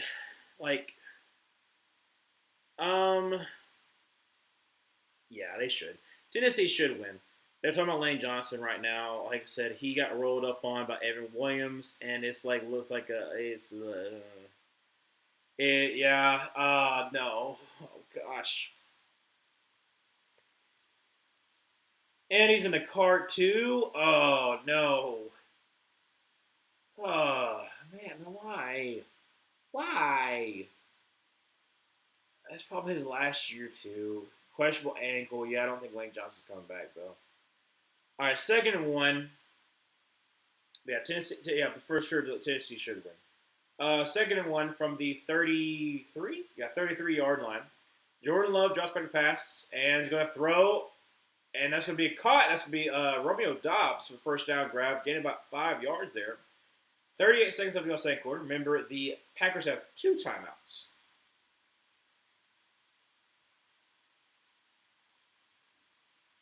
Dory Jackson got burned on that play. Who? Jordan Love so far on this drive, 4 for 27 yards. Good on him. I mean, they definitely did not start the game well at all. It was abysmal. So, from the 27-yard line, shotgun formation with Josh Jacobs to his left.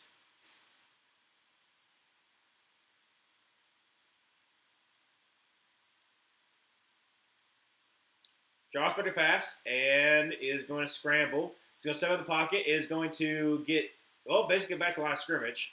31 seconds. Clock has stopped because of a timeout by the Packers. Will Texas Tech beat UCF or not? Dude, if Texas Tech beats BYU, which I predicted, I did predict that. I did think it'd be closer though, because BYU is a good running team and they were dominated. But I did pick Texas Tech to win. If Texas Tech beats BYU, their toughest test for the rest of the season, and they somehow lose to UCF, I'm be ticked off. I'm gonna be very ticked off. So Texas Tech better win.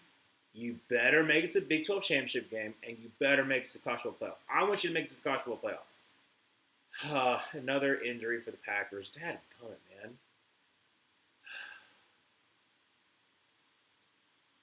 And it's another rolled up on. It's a rolled up on, and it's Jenkins, man. Like it's another crucial offensive lineman. Just stop getting hurt. I know that's like a hard thing to say, but like, why? Will the Bearcats football beat Arizona or not? I think Cincinnati should win. I'm really interested to see Cincinnati versus BYU next weekend.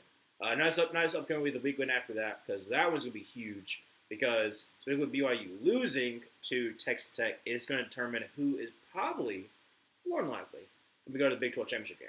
So I'm taking Cincinnati to beat the Arizona Wildcats. Mainly because, like I said, I just want to see it be a huge game for Cincinnati versus BYU next week. I think it's next week. Yeah, it should be next week. So, second down 10. Gonna send, who's 16? I forgot 16. In motion. Draws back to pass. And Jordan Love is going to fumble and recovered. Oh, my God. Just take the daggum sack, man. We have no offense. We have no scoring. All we have, that's a fumble. No, it's not. It's not a throw. That's a fumble. If they call that a throw, it'd be hilarious. But it's because it's a fumble. Why? It's the Eagles' ball with 23 seconds left. 3 timeouts for the Eagles. But, why do we have to have back-to-back terrible primetime games? Terrible.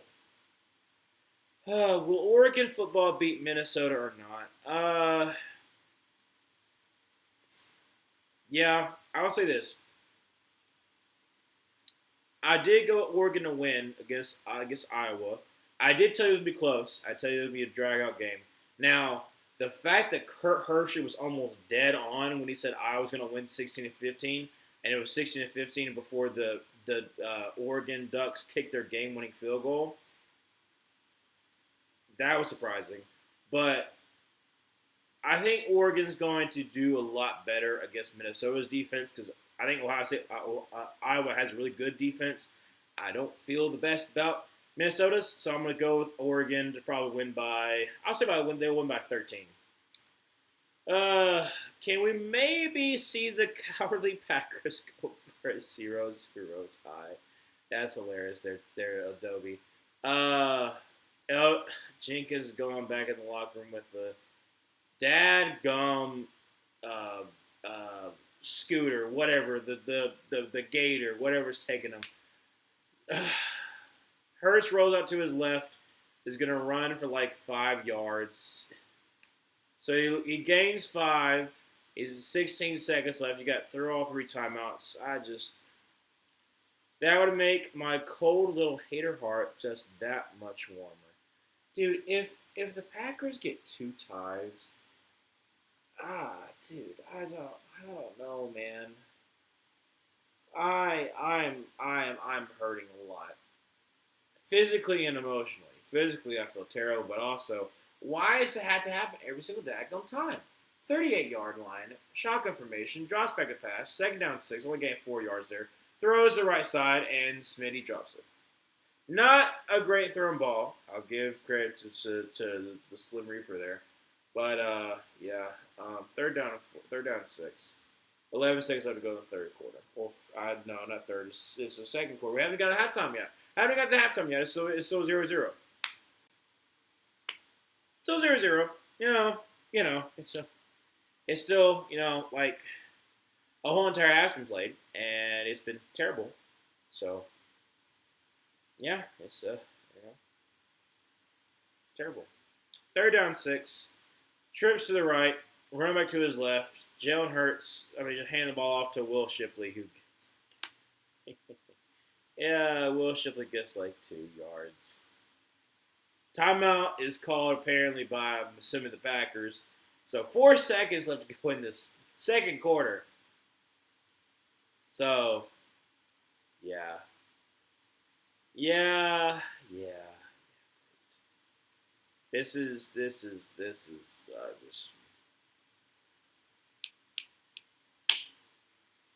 So, Parker, to answer both of your questions, will Northwestern football be Michigan or not? I doubt it. I think Michigan's pretty. I think Michigan is a good team, not a great team. I think they're a good team. So I think they'll beat Northwestern. I think it might be close in the first half, but by the third quarter, Michigan kind of pulls away. Will Indiana football beat Wisconsin? Wisconsin winning their first Big Ten game in over 10 tries was surprising. Did not see them beating Washington. What? And Jalen Hurts throws the ball to a happy Philly fan in the front row seats. First scores first half of Monday Night Football since 2009, Browns versus Ravens. Why? Indiana, I'll say this. Indiana is a very strong team. Them going into Penn State, where Penn State has nothing to lose, and they come out with a victorious. Though they had to come back, a little concerning, but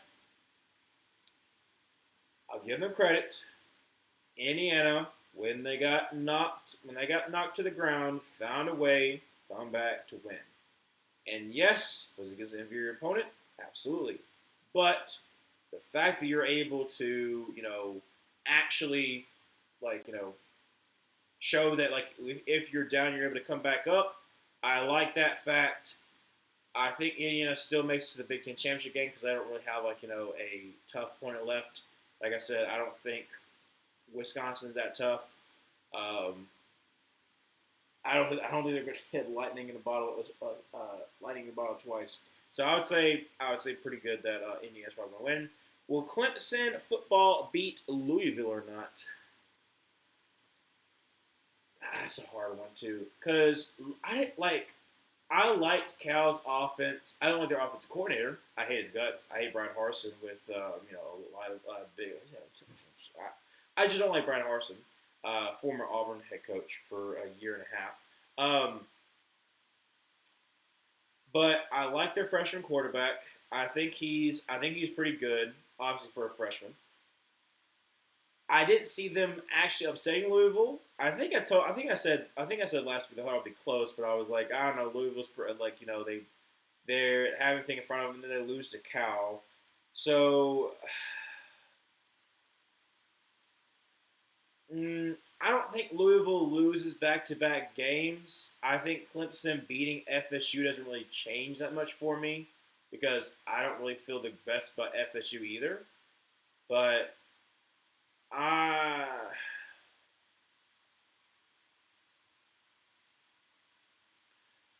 go with Louisville.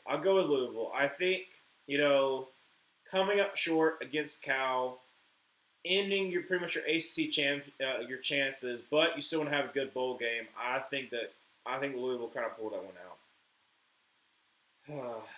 Dude, this is just so bad. Let me take another swig of the voltage, kind of give me some more energy. Like I said, it's gonna make me want that's what kind of happens typically. Parker, will Duke football beat Virginia? Ooh, that's a tough one.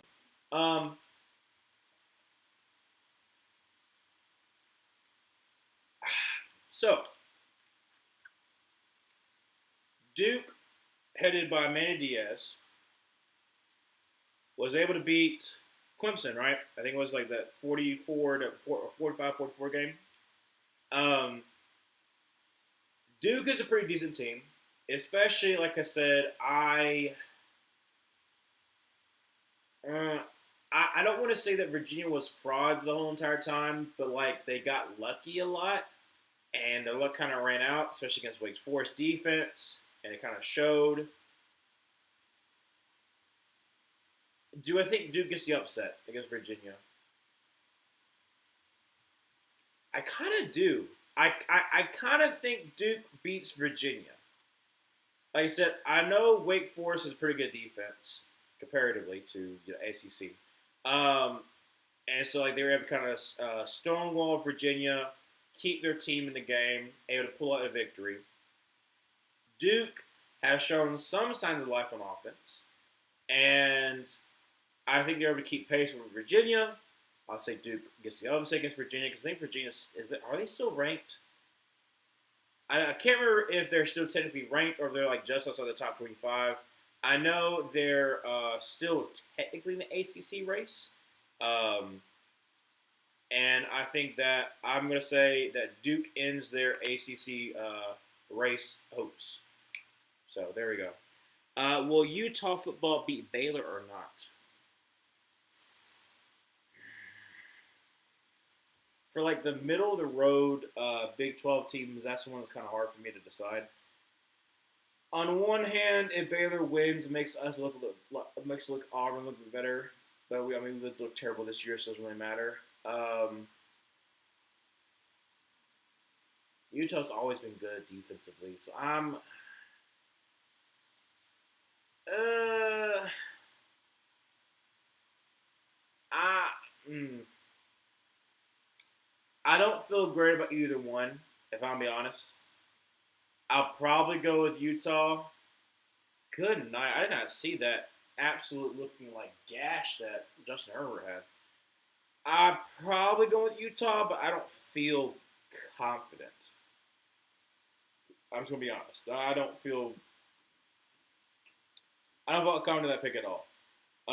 So we're at halftime. It's a 0-0 game. This has been a very wild week of football. Um, I don't really have an analysis for this game because pretty much everything that I've seen so far, I've already said. The fact that I like that Jordan Love actually did something on that last drive and then he fumbled the freaking ball. Like, I understand. You don't want to get sacked, but you had a timeout, so it's fine if you get sacked and take the points. But instead, you decide, oh, what I'm going to do is I'm going to go like, I'm going to try, oh, remember there, let me go like this. Oh, it's a fumble. Like, I don't understand. I don't understand the thought process from Jordan Love. I don't understand the thought process from Jordan Love for a lot of things, but still, like, I don't get it. And so, like, so that happened. And then you also had the fact of, like, Jalen Hurts driving on the field, and then, like I said, it's a great play call for the QB draw, and the ball gets punched out. So that's two possessions right there that should have been scores, and we get 0 points out of it. And so I don't know, man. I want this to be a good game. This has been terrible. It's been awful. They're showing why they're showing the Berlin. I know they're showing the games of Berlin. They're showing the Berlin Wall. They're showing Jesse Owens though. They like that though. But that was kind of odd. Will Georgia Tech football beat Boston College or not? Yes, Georgia Tech should. Georgia Tech. I still believe in you, Georgia Tech. Please don't fall short. Um, I need you, Georgia Tech. I think Georgia Tech is going to beat Boston College. Boston College is kind of sucky this year, coached by Bill O'Brien. And also, we're hope for Tech. We're hope for Tech. Um, yeah, I want this game to be better. I want this game to be better. It still has a whole entire second half, so hopefully, this game can have some semblance of offense. And I don't know. I was trying to think of something else I could say, but I really don't have anything else to say. Honestly, just be better. Just do better. Just do better. It's not that hard. Heck, it shouldn't be that hard. I mean, heck, the Panthers were terrible. The Panthers were terrible this week, and we scored 7 points. That's all I'm asking for. Just 7 points.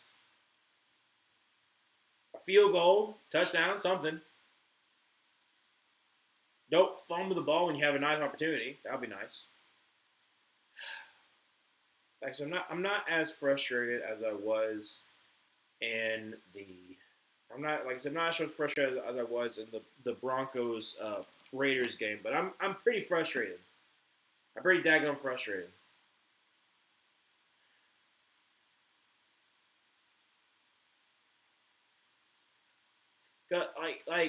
We should not. It's like Zoe, you were asking earlier what kind of like game this has been so far. It's I want to say it's like Rams 49ers. That last game that I streamed in my um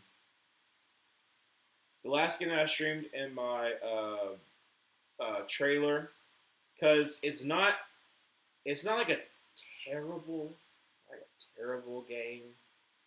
It's just so boring, and it's like it's not a lot of questionable like play calling, like questionable decisions. You're just like what?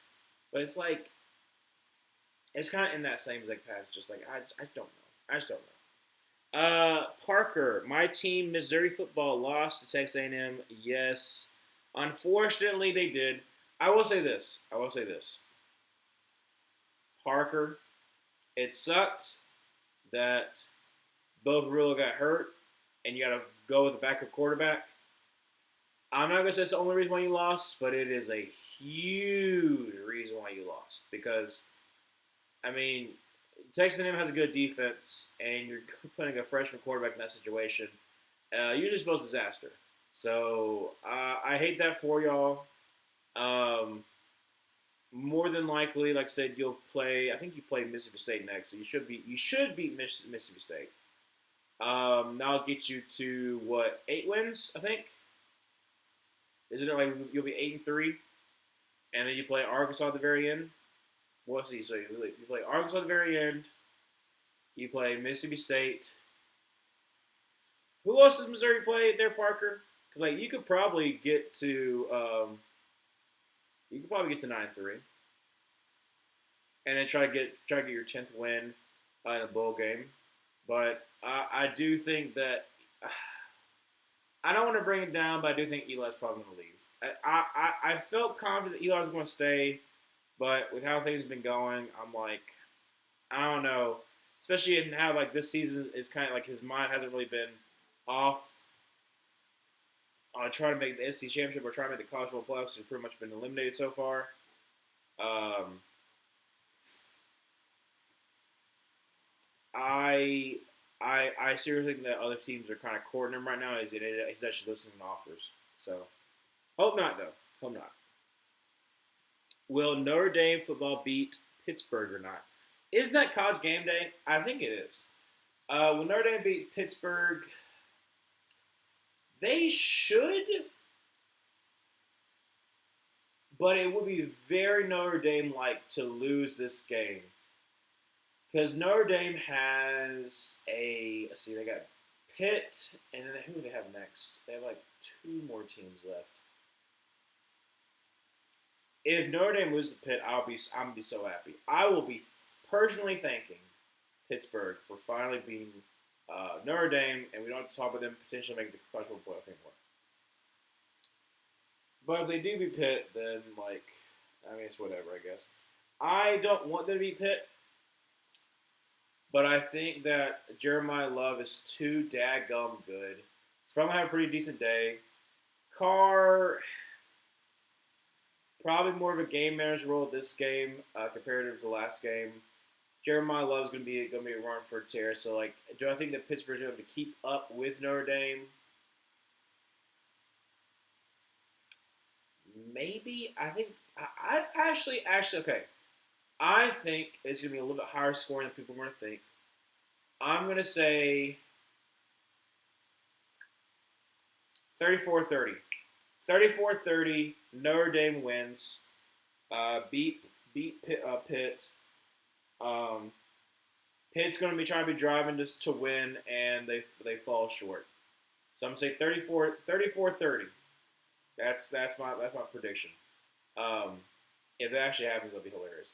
But like I said, I think Pitt's probably their best. I think Pitt's probably like if Notre Dame wins, that'll probably be their best win because like the two of the like hard games they've lost. So it's like I get that it was a close loss to Texas A&M, close loss to Miami. So like you'd be like, well, we would be talking differently if it wasn't losses. I get it, but you still haven't had a good win yet that you can really like call upon. Like, oh well, hey, I beat that team. I'm sorry, that team's not good anymore. So I don't know.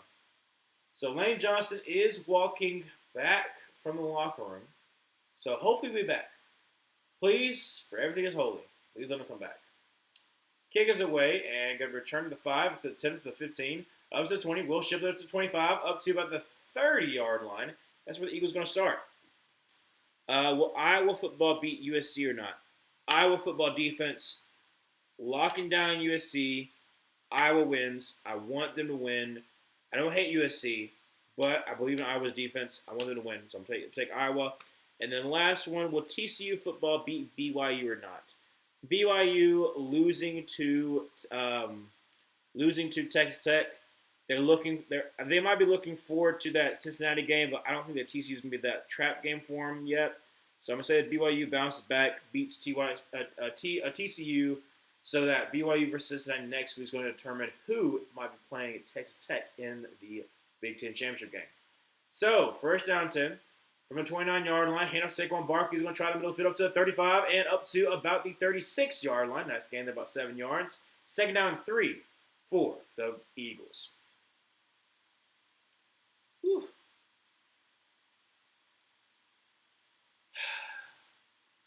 Tonight, 0 points for the Eagles, obviously. 4 yards per play with 125 total yards.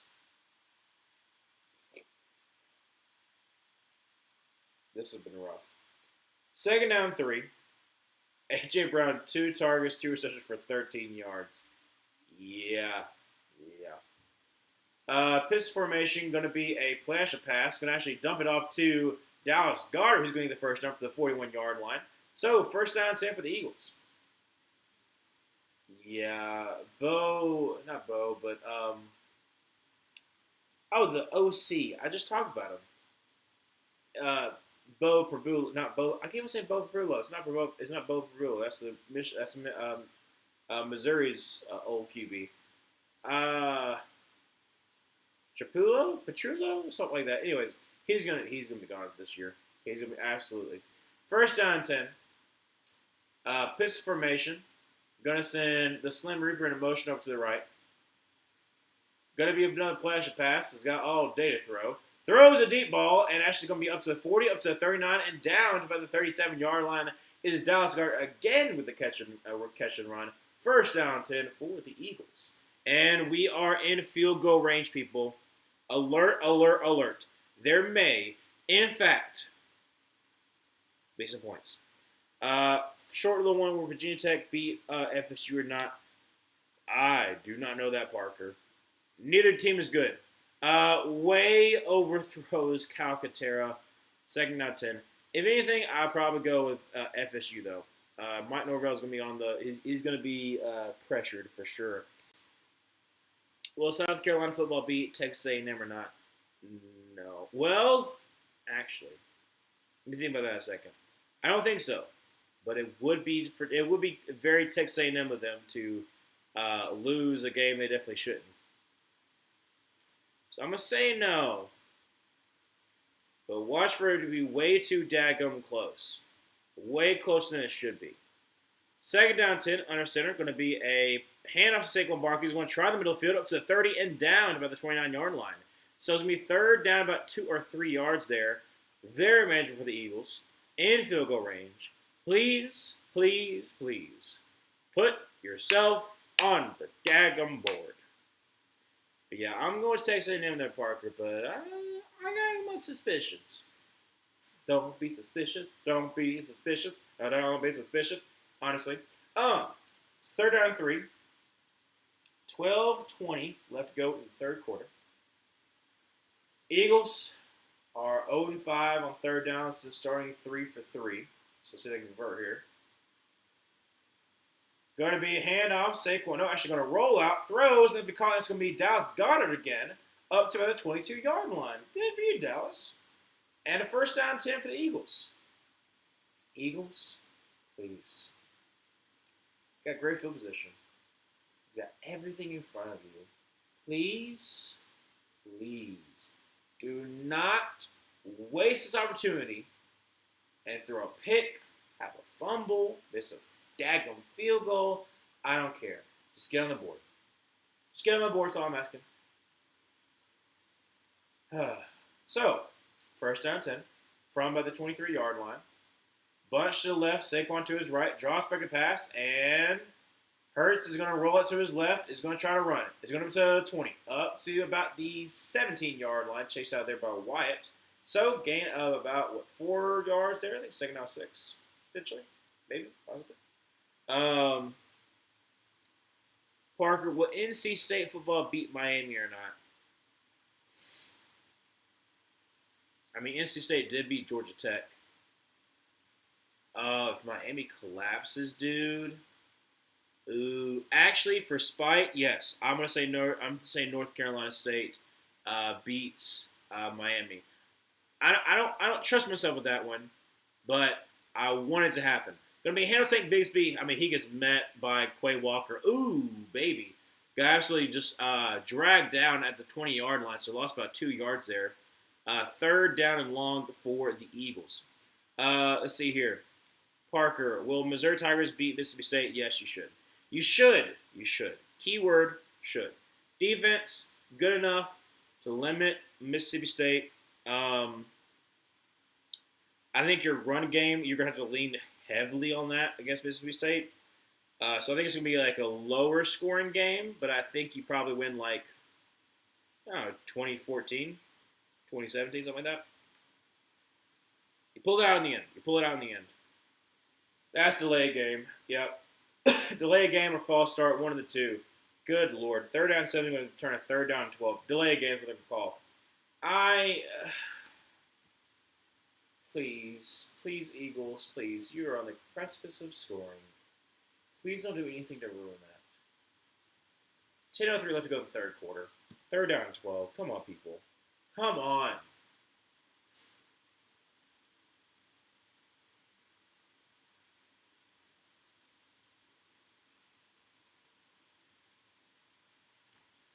It better be loud. It better be loud in Packer Nation for them to not be able to get a daggone play in. Third down 12. 9:50 left to go in the third. It's still 0-0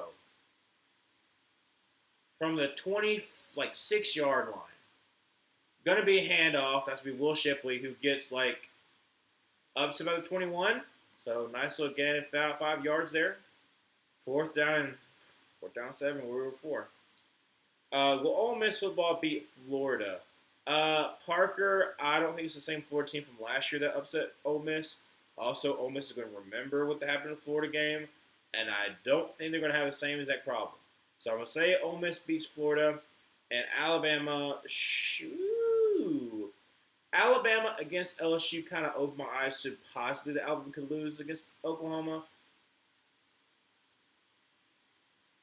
I'm still going to Alabama, though.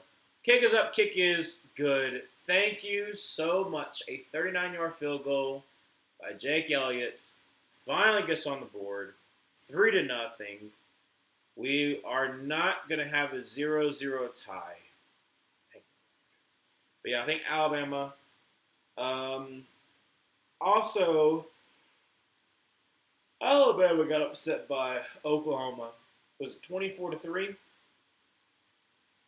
Alabama's going to remember that, and I think they're going to show up against Oklahoma. And Oklahoma's kind of battered at this point, so I would go Alabama here. I do think that maybe Alabama looked a little bit ahead to the Oklahoma matchups, LSU matchup, because they looked terrible against LSU. LSU still had a good defense, though. I'll give them that credit. But I think Alabama pulls it out, especially it being at home.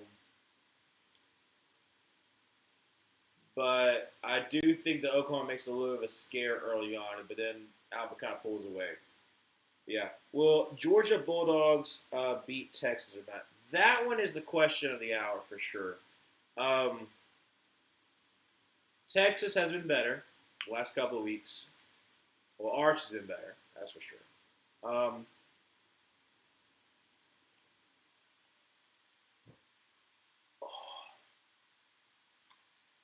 I will say this: Georgia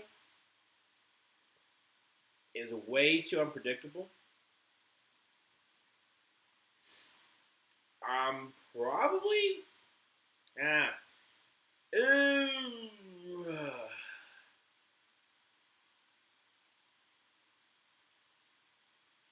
Georgia also played their most complete game last week against Mississippi State. It is against Mississippi State, but still, they played the most complete game. And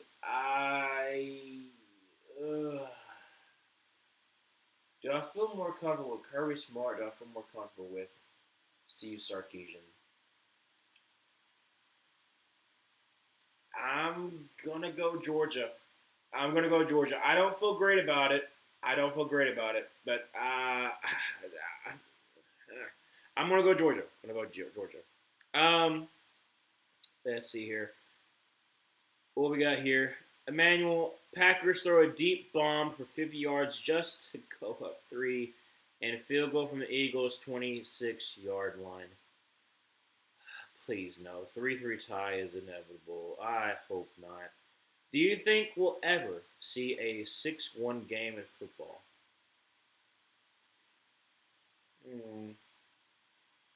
No, I don't think we will.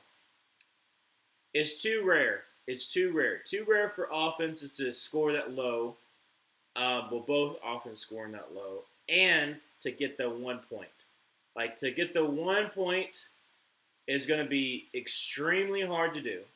Not only is it extremely hard to do, but two, you have to usually when it's a 1 point. Usually there's been some scores, some points scored. So Dobie, I'll say I don't think we'll ever see a 6-1. I want James Franklin to coach Virginia Tech football. I kind of do too, Parker. I think it's going to happen. Going to be a play action pass. Jordan Love is going to throw down the field as we not a 50-yard bomb, but it's Christian Watson. Oh no, it's a hold. It's a flag. Please don't be a hold. Please don't be a hold when it's offense. Just wave it off. Just wave it off, please. If it's a hold in offense. Defense, yes. Okay, good. We're good. But yes, Parker. I think because James Franklin has some experience, recruiting there. I will say it's kind of odd that his old defensive coordinator lost his job at Virginia Tech, and he will be replacing him. That's a little odd. But at the same time, it's a head coach job is a head coaching job. So under center, Jordan Love, first down 10. Going to be a handoff Josh Jacobs, who's going to try in the middle of the field up to the 50 and down the 48-yard line. Nice game there, began about 6 yards. We second down 4. But I think James Franklin's kind of using some of the other job openings, kind of leverage himself to get a better payday. That's my opinion. Elgton Jenkins has been confirmed to be out with an ankle injury, of course.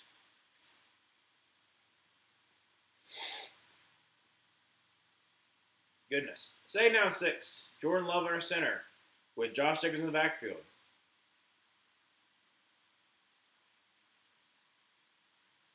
Going to be a handoff Josh Jacobs, who's going to size some defender and spin move to get about 3 yards there. So we third down about 3. 7:33 left to go in the third quarter. So 3-0. A lot of threes there. Packers third down conversion. Overall, they're 49 for the season, which is leads NFL. And they're 0 for 5 tonight. So, not great. Jordan Love, shotgun formation. Josh Jacobs to his left.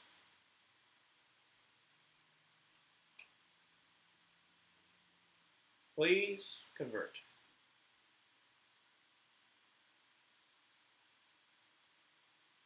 Draws back a pass. Throws, and there we go.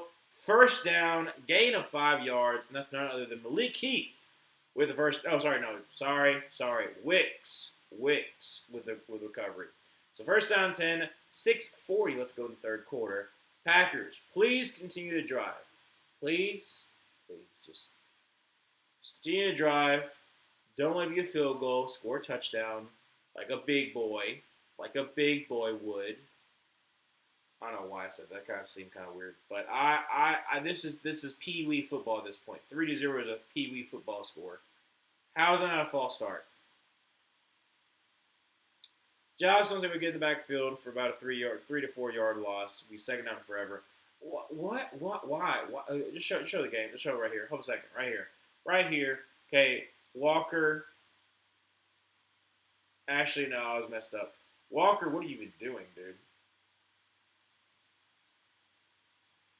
You completely missed that assignment. You gotta get Hunt. Why? What? Wait. Hunter. What are you doing? How do you let him cross your face like that? I don't. Second and 14, under center, flash a pass, drops back a pass. Jordan Love still in the pocket. Is going to run up to the 45, to the 41-yard line. So, gain there of 5 yards. Third down and forever still for the Packers. Third 9. Please. Don't mean I'm right. Please just don't be doing something stupid. Must be doing something right. I just heard you sigh. I just need something good to happen, honestly, if I'm going to be honest. Honestly, if I'm going to be honest. That's what I literally just said. So, third down 9 for the 41-yard line. Jordan Love, shotgun formation, bunch to the right. Draws to the pass, and has got time. Throws across the middle, and dropped by Romeo Doubs. Was in his hands, 4th down and 9, and a long field goal. Unless they decide to go for it. And they're going for it. Well, Parker Lane is not coach for Virginia Tech. He'll be downgraded if he left Ole Miss to go to Virginia Tech. So that we're probably not going to happen. Like I said, Virginia Tech more than likely is going to get either a formerly failed coach or one like a smaller program, not one of the upper echelon. I would probably bet money that he's not going to go to Virginia Tech, and I don't bet money. Throws and caught. Oh no, incomplete pass. Try to get to Malik Heath. Great job there by Reed Blankenship. And 4:42 left to go in the third quarter. It's still 3-0. Eagles take over.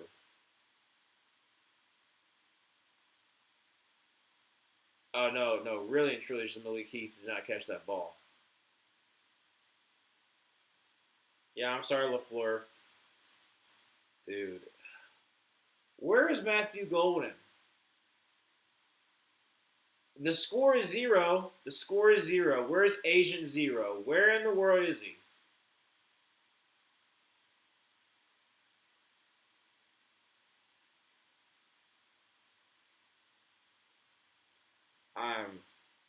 I'm so done.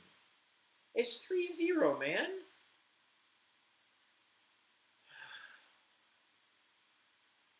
What you say, Parker?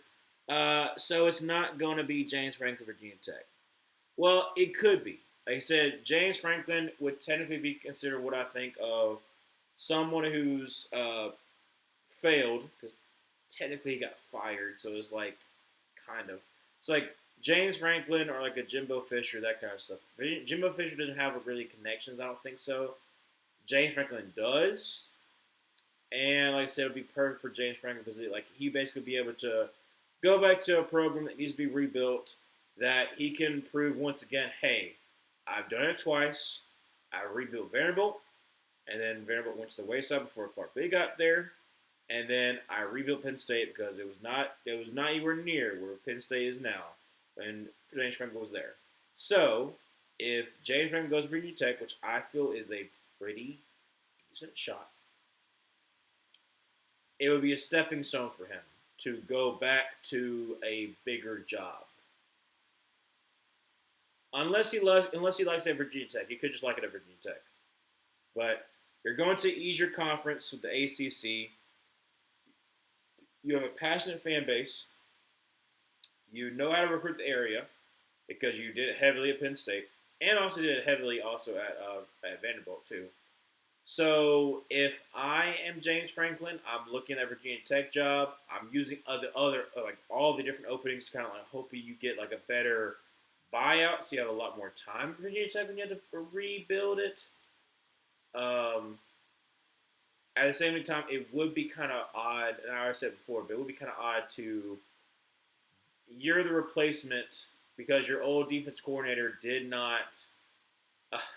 Your old defense coordinator could not have the job because he sucked so bad.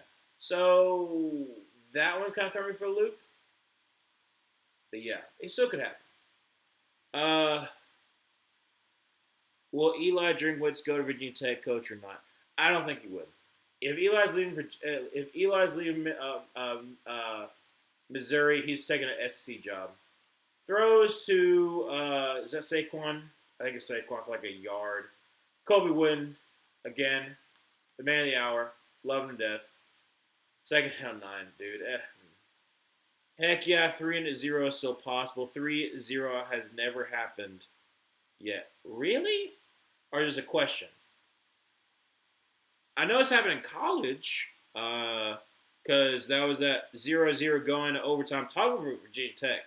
I think it was Virginia Tech, Wake Forest, when Frank Beamer was the head coach, probably like 2016. Let's freaking go! Devontae Wyatt cleaned up by Colby Wooden, and it's going to be a loss by Saquon of about 4 or 5 yards. Third down and forever. We want the defense because like that's what we're getting.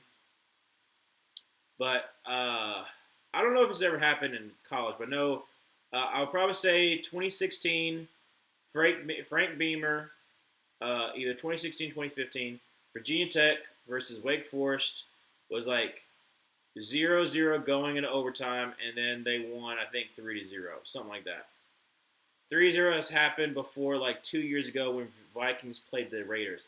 That's true. I forgot about that one. Throw to Will Shipley, who's going to get a good chunk of yards back. But it's 3rd and 15, so it didn't really matter. So 4th down and long, punt the ball away, punt. 3:10 left to go in the third quarter. 3:10 left to go in the third quarter. We got a whole nother quarter.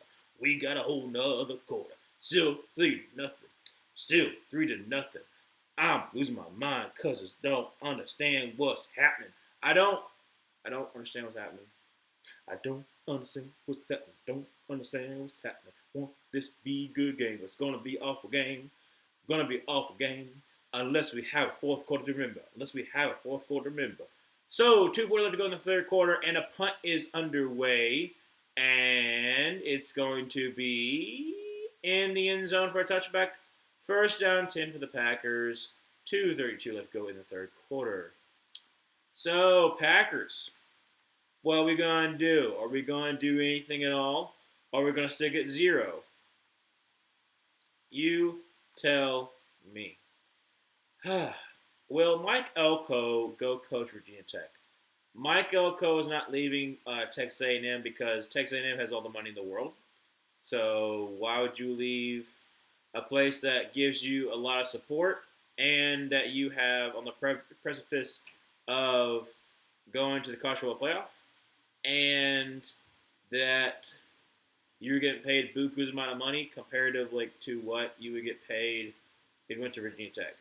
So I would say no SEC coach is going to coach Virginia Tech unless you get fired. And I don't think Hugh, with his health problems, is going to coach this year. I would be very surprised if Hugh coaches again. Like I said, he Had a whole bunch of health scares when he like his last couple, last technically two, but really last year. Um, so yeah, like I said, it would make sense for Mike Elko to leave. Let's just put it that. If I have a job, if I have a job and I'm getting paid like I'm using comparatively to teacher stats, but if I'm getting paid $80,000 to get paid, though my expectations are bigger, but I'm getting paid $80,000, and if I go to a different school, I get paid like half of that, but I don't have as much expectations as $80,000. That's what it'd be like me going to. Be taking a pay cut to go to less of a challenge, and I don't have a chance of winning teacher of the year or teacher of the state, that kind of stuff. Like if you're at like a school like you get paid $80,000 a year and you have a lot of support, you have a shot of winning teacher of the year. But if you're like 40,000 and you're not really having like that high of expectations, you're probably not gonna win teacher of the year. Will Billy Napier go to Virginia Tech? We talked about that before. Uh, if he wants to go to a power four, if he wants to go to a power five, power four school, maybe. Like I said, my bet for Virginia Tech would be either James Franklin or Billy Napier. Uh, but I think it's gonna be James Franklin. But like I said, Billy Napier, if he wants to go back into coaching, he could also look at potentially Tulane when John Summerall leaves. That's what my thing is thinking of for Bill Napier. If he wants to go back to, if you want to go back to the power, if he'll go back to Group of Five and try his luck at being another good head coach to get another opportunity somewhere else, he can do that, or he could go to a power forward conference position. But yeah, I think there's a possibility he could. Give a play should pass, and Jordan Love throws. It's be off to the right, and it's going to be caught, and that's going to be none other than Dontavian Wicks for the first down. And it's a flag. Please don't tell me it's a hold. If there's ever like offense, I don't want to be a holding offense. I know I shouldn't be, but like please, holding defense. Let's see where we can go. All right, so first down for the Packers. 1:37 going third quarter. Still 3-0. In case you were not aware, it's still 3-0. But hey, we got offense right now. So please, please, please do something.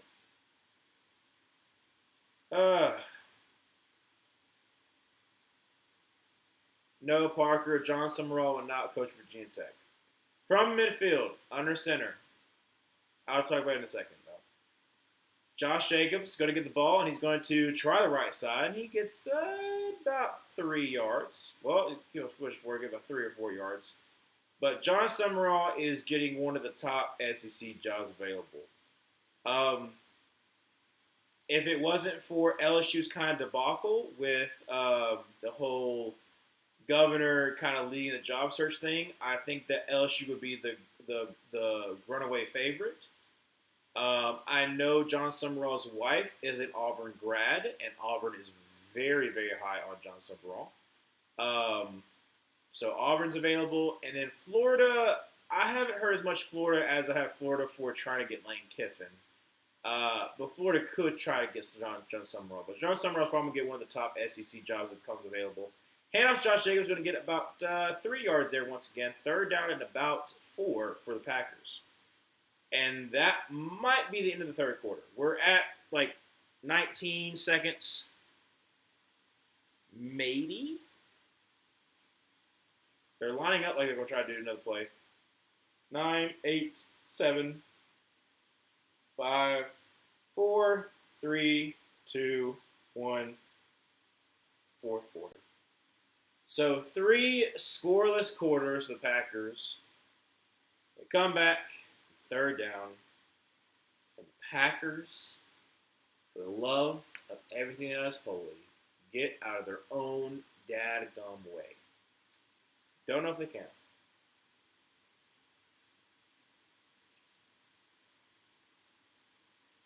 Oh, baby. That's got to be good. I'm looking at this Christmas commercial for Chime with Jason Momoa. Is that Paul Blart Mall Cop reference? I don't know. Uh, I don't know how I feel about every single year that Christmas ads keep on getting like earlier and earlier. You know what I'm saying? Like Christmas ads get earlier and earlier, and I get that there is like this the new like we've got like November 14th to 16th for Amazon. You got like more. I think it's like a. Is it like a? I think like some kind of deal that they have. Like if you want to like start your Christmas shopping early, you get like steal as a Grinch like you want to steal Christmas. Um, but I just think there's way too much early stuff, and I would rather it not be this stack of early. Best one in the trilogy. Now you see me. Now you don't. I don't know.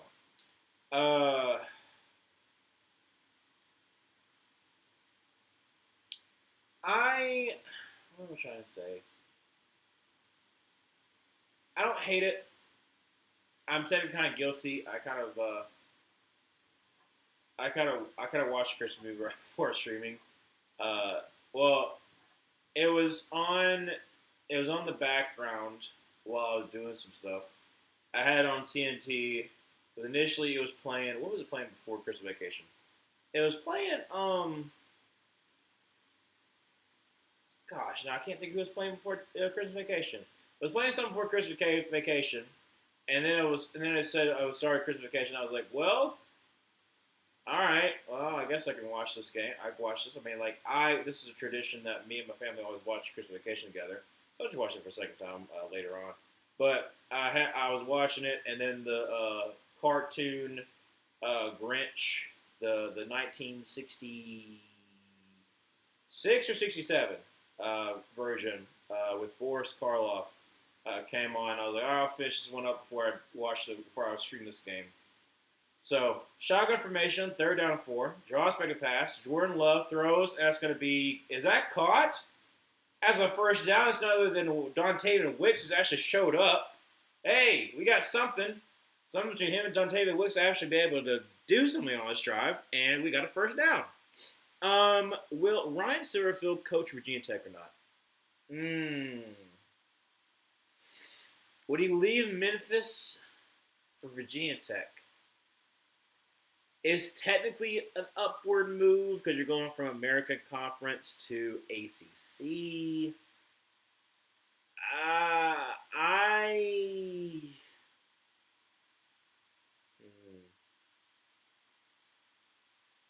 don't know. Jordan Love going to be handing the ball off to Josh Jacobs. Got a little room and down by the 20. Oh, sorry, at 20. The 34? I think 34-yard line. Second down and about 4. Yeah, 34-yard line. All right. Get nice little cuts there by Josh Jacobs. I would say probably not. Like, he's doing well at Memphis. So if he leaves Memphis, I would probably say it's got to be like a big move. I was like, second down 6. So I do have something to say about Ryan Silverfield. From the 35-yard line, play action pass. Jordan Love throws, and that's going to be wide open.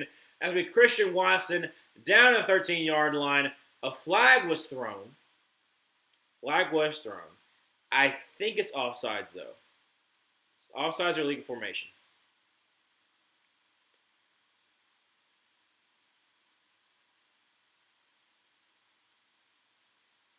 They haven't said yet. Illegal formation. Oh my gosh. How? How do you let that happen, man? All right, so who was not in the right position?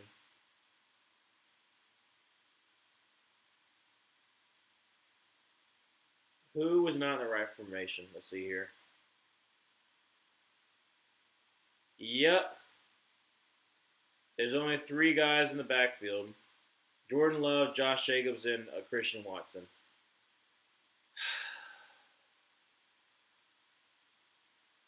Oh, we have some offense. But nope, we don't. Second down 11, 13-20 left to go in the fourth quarter. Packers, please don't have to set up for a field goal. Please don't set up for a dag. I know second down 11.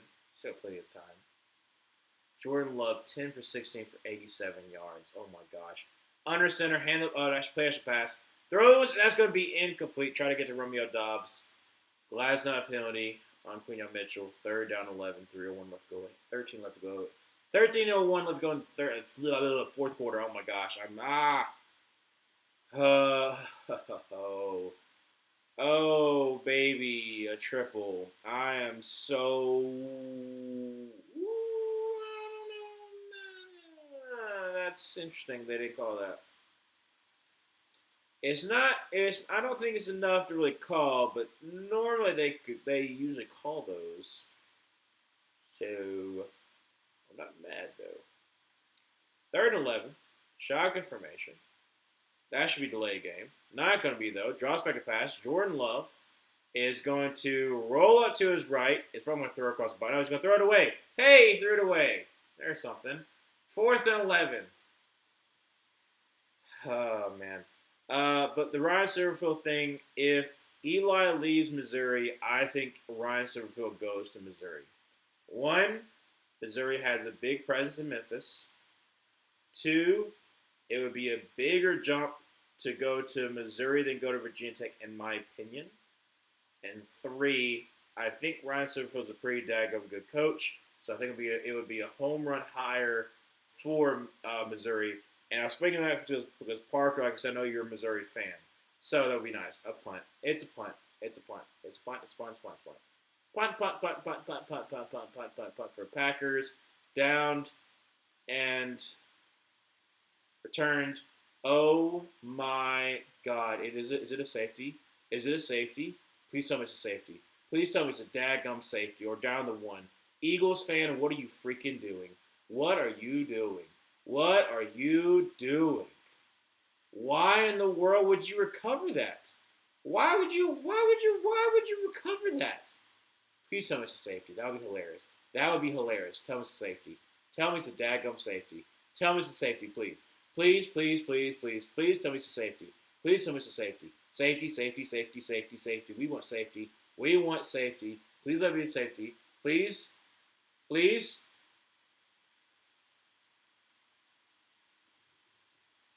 I mean, Melton. Oh, wait, no, it's got to be touchback. It's got to be touchback.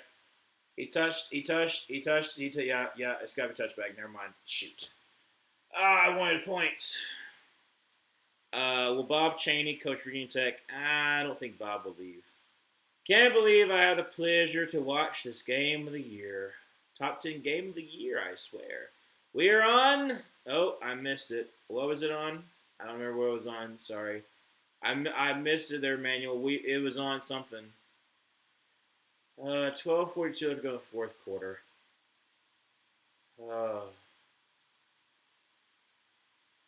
Never mind, this game continues to suck. Yeah, Manuel, it's just. What did I do? What did I do? I had to resort to just doing Thursday and Monday night games because of my busy schedule. By the way, Nashville was great. I can talk about that in a second, but I don't know what I did. Thursday, 10-7. Had to pray on my boy Daniel Carlson's downfall, even though I love my boy Daniel Carlson. Had to pray on his downfall so we didn't get 10-10 tie. This is 3-0. And I am feeling awful. Feeling awful to say the least. I think I'm yeah. Zoe, I was also hoping for the safety. Yep, I just wanted some kind of offense. Well, really be a special teams, but something. I was saying we were on scoregami alerts, but no safety to moot point. Is a moot? Yeah, yeah. I can't even read correctly because my mind is gone. My mind's telling me no. Probably shouldn't be singing that. Anytime I say my mind, though, that's what the song comes to my head, unfortunately. Because I didn't know about his crimes before loving his music. I hate you, R. Kelly, as a person, but dadgum, you got some pretty good hits. Was saying, oh, Nashville, that's right. So I went to the Auburn Vanderbilt game, crazy game. Went to overtime, and then Vanderbilt pulled out at the end. But was around some Vandy fans and some Auburn fans, so got some different perspectives. Uh, Vandy Stadium is very small. It's like 40,000 compared to Auburn, that's like 88,000. But Vandy has done a lot of renovations inside, and it's a pretty nice looking stadium. Now, I'll say this. The Vandy fans got loud at some points. Much better than Kentucky fans, I'll give them that. But I think at certain times Auburn fans were a lot more louder than Vanderbilt fans. Handoffs to Saquon off to the right side. He gets about 5 yards. Second down to like 6 or 5.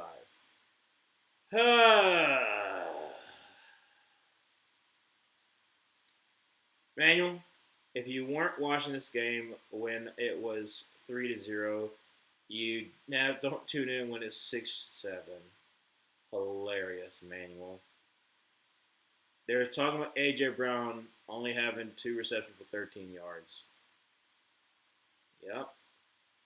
2nd and 6, toss out to Saquon Barkley. Gets back to line of scrimmage.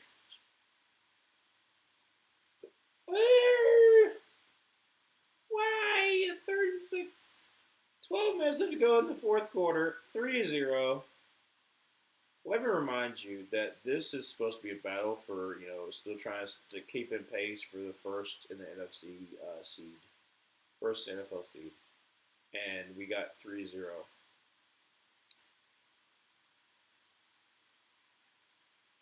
What is this? What is this season? Some of it's been fun. Some of it's been crazy. This is awful. 3rd and 7, draws back a pass, and Jalen Hurts throws, checks it down to Saquon Barkley, who's going to get the first down, 35-40, 45-50, up to 45-40, cuts back inside, down at the 36-yard line. Thank you. Please no penalties. Please no penalties. Please, please, please, please, please. No penalties. Okay, we're good. We're good. There's no holding. No stupid penalties. Okay. You know what's funny about what you just said there, Emmanuel? If the Eagles stall out and they get 6 points here, and the Packers score a touchdown, the extra point is 6-7, hilarious. Shotgun formation for the 36-yard line. Play action pass.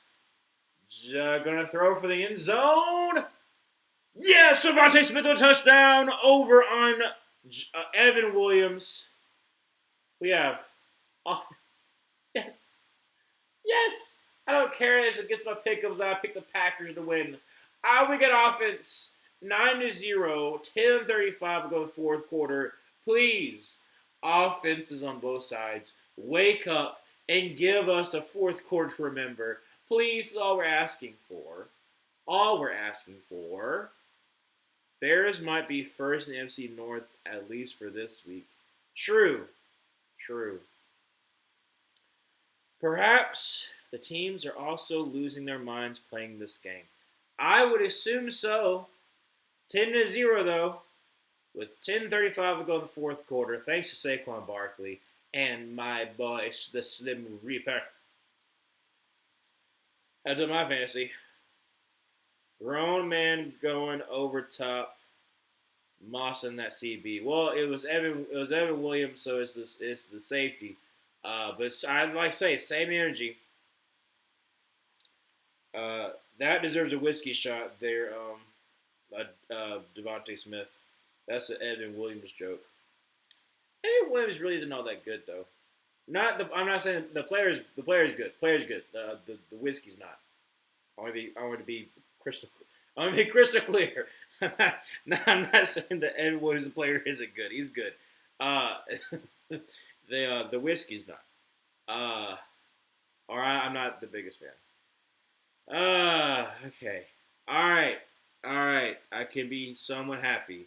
We've got offense. Now Packers, are you gonna show up? Are you gonna be like, hey, Jordan Love throw a 70-yard bomb to somebody to score a touchdown? I'm up 10 points. Let's freaking go, Dobie. You got that Devontae Smith touchdown. The touchdown. Is this the Arch Manning? Wait. What is this ad? Arch, you got way too many ads. What is this? What is that? Vori? What is Vori? I don't know, man. I don't know what happened, dude. 10-7 final. Again, calling it. Call it now, Emmanuel. You know what I'm calling? I'm calling 31-27. I know it ain't going to happen, but that's what my initial prediction was. And I know it's not going to happen because we had a freaking 3-0 game for most of this. Well, no, we had 0-0 for the first half. And then we had 3-0 going into the fourth freaking quarter. So, my prediction looked terrible.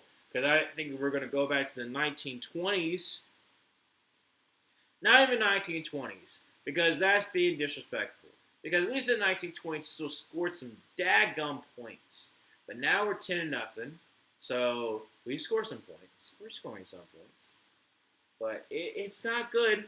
I'm still waiting for the Packers to show up. So Packers, are you going to show up or are you going to be like, nah, I'm good? Is it you get beat by the Panthers and you decide, we're not going to show up anymore. Not going to do it.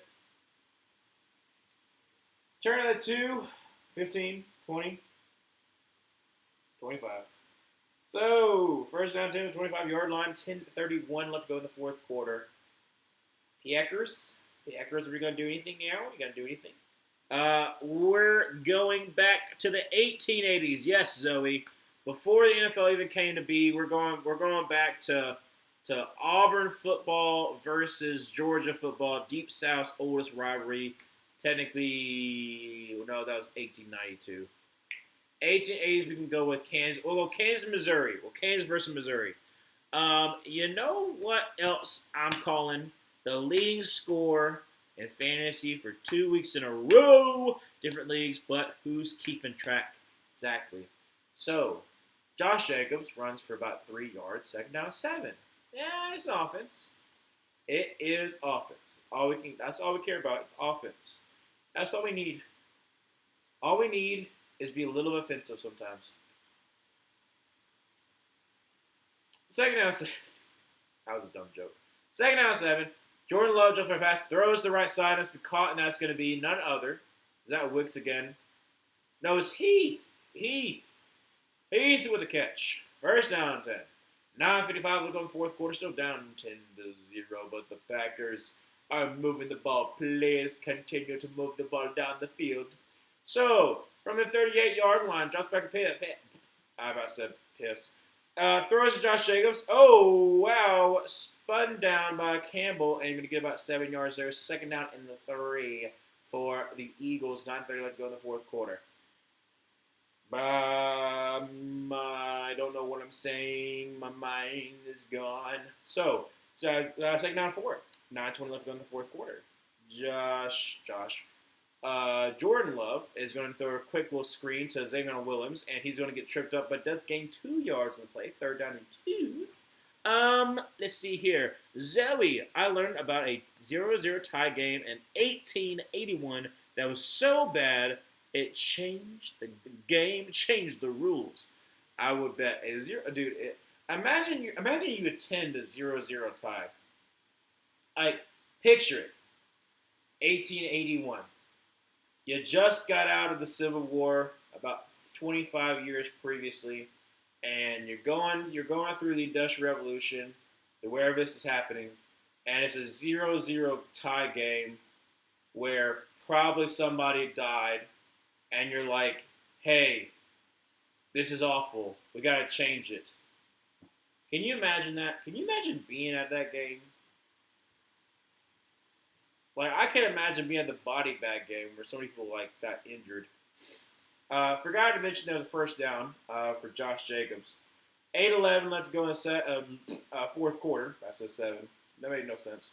First down 10 for the 46-yard line. Jordan Love drops back to pass, and he is going to throw his back foot, and that's going to be caught, and that's going to be Wilson up to the 44-yard line. Gave 2 yards there. Second down 8.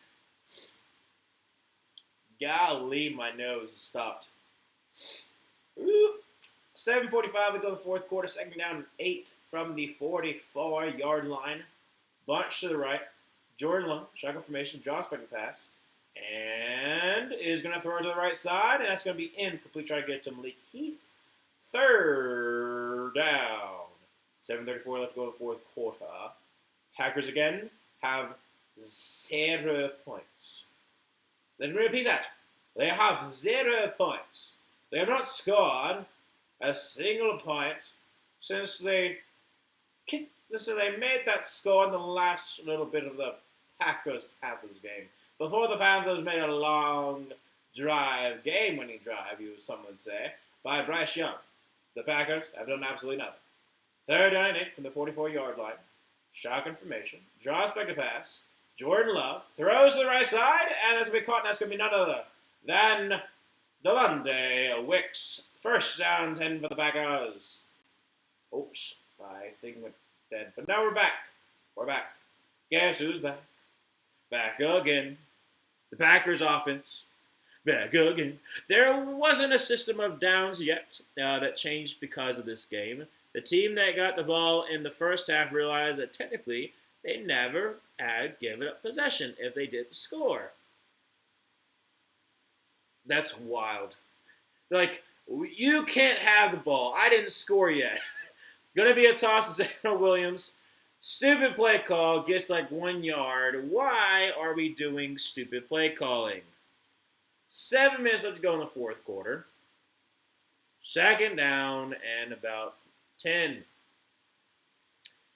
That is kind of crazy, though. You can't score. Why not? Because I can't score. Nice little spin move by Xavier Williams. I'll give him that, though. So, Brandon Graham, showing him right now because he technically had the tackle.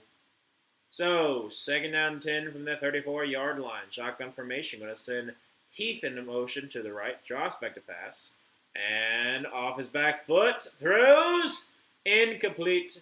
And Musgrave. Yes, that's going to be a penalty on on Campbell. And none other than the Packers are going to be in the field. No, not field. I don't know if it's going to field goal range. They're going to be in the red zone. They're going to be in the red zone because of this right here. Right here. Got too early. Got too early there, Campbell. You can't do that. No. I'm losing my mind right now. So they didn't score on purpose and just moved backwards each snap until they hit the end zone and started back at the starting point over and over and over and over and over and over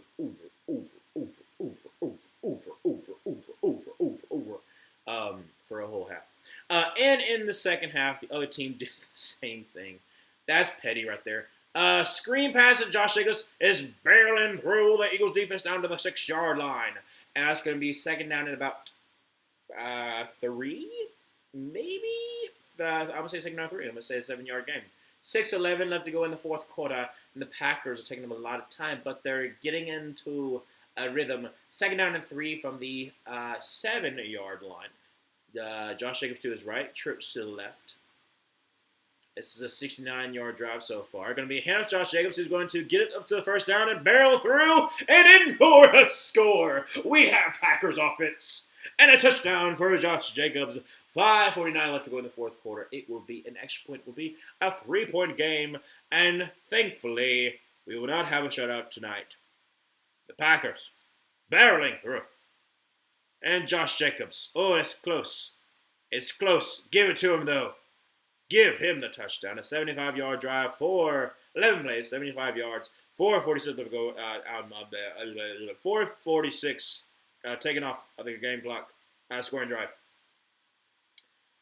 Zoe, people paid money to watch this and they were furious. I can imagine. I can imagine seeing someone being so petty that you're like, this pettiness bores me. I want offense. I want people to not be stupid. And then you're like, hey, commissioner, stop this. Stop this now. You must stop this at once, or else you will fail this sport that we love. That's only been, maybe 10 years at this point. We can't let it die. So stop it. Uh, each touchdown has benefited me for fantasy. Very good in there, Emmanuel. I'm just hoping and praying and hoping that maybe the Packers can pull this one out. I know, Dobie, you do not, but I picked the Packers to win in my pick'ems. And though I will not get the score right, let's keep it close. I would like it to be close. I would like the Packers to win for my fantasy, not for my fantasy, for my pick'ems. Possibly. Zoe and the rules committee were like, this has to stop because the worst part was that this wasn't the only time this had happened. Just about the worst example. I mean, especially how people hold grudges back then, I could definitely see it. It'd be like, I hate Scotty McPherson. Scotty McPherson, he can suck eggs. So I'm going to keep the ball away from him for a whole entire half. And the other guy, and then Scotty's over here thinking like, I hate that. I came with Scotty. Why I came up with Scotty so easily I can't think of another guy's name, an old timey name. I hate Robert Lee. Nah, I'm just kidding. I'm just kidding. I hate Abraham Lincoln. No, I'm just kidding.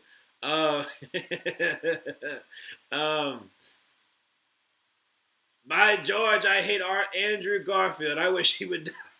No, I'm just kidding. I was making history jokes at this point. I don't know. But I hate him so much. He can suck eggs. I mean, that's not really 1880s. That's more like 1920s, right? 1910s, 1920s. Suck eggs. Can you imagine someone saying for you to suck eggs? Suck eggs. What, you mean to be Rocky? What are you talking about? No, I'm just kidding.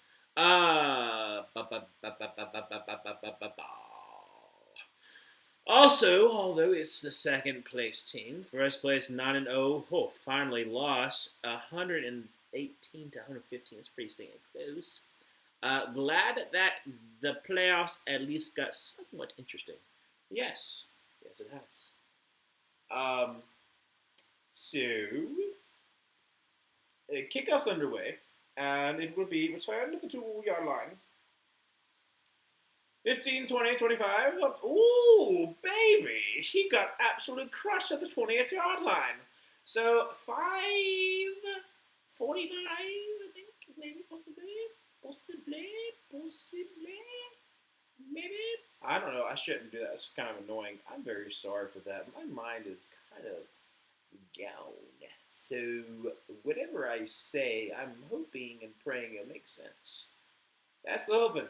That's the hoping in the brain. That's going inside my mind, yet there's no filter. From the 28-yard line, Lane Johnson's out there with that big old bushy beard.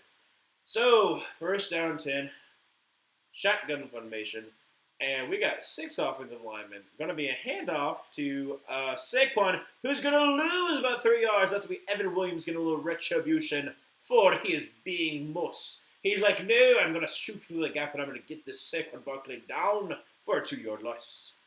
Look at it. From the safety position, he comes down, crashes down right into the hole, and he's like, I'm going to bring him down myself. Don't know what that actual accent is. I have no idea. I guess Shipman. I guess Irish Shipman. I don't know. I don't know what I'm saying anymore. Second down and 12. Shotgun formation. Showing Packers fan or Packers fan. Gonna be another handoff. No, gonna be a throw, and great job there by Nixon to knock it away from Dallas Goedert. And it'll be third down and 12. 4:58 left to go in the fourth quarter. And does my eyes deceive me, or am I seeing? Oh, actually, no, it's just a bad pass. I thought Nixon got it, but technically bad pass. I mean, Nixon was kind of there, so like he would have been. He would have got it. Yeah, he would have got it. He would have been there in the fourth quarter. Packers fans are getting loud and proud. 5, 4, 3, 2, 1. Got a snap off. Jalen Hurts right for the pass by none other. 4, 50. Oh, no. Yeah. So I'm like, I don't. I can't really speak. Or when I do, it feels weird because I feel like it kind of stopped up. Down 7. Down 7. Get up 10. Oh, you sniveling dog, you Micah Parsons. That's tripping. How did you not get called there? That's a wee bit of cheating, we say here. And then, yes, call the flag. Call it now. That's a wee bit of cheating right there. 3:30 left to go in the fourth quarter. 3rd down and 2. 5 seconds left to go on the play clock. What is going on? You going to call a timeout? What is going on? How? How you don't get a play in? Are you so upset because it's sort of been tripping? What's going on? It's 3rd down. What are you doing? What? What are you doing? Who? What? When? Where? How? I don't know. I don't even know what I'm saying right now. Right now, I'm clicking my feet together like a wee little leprechaun.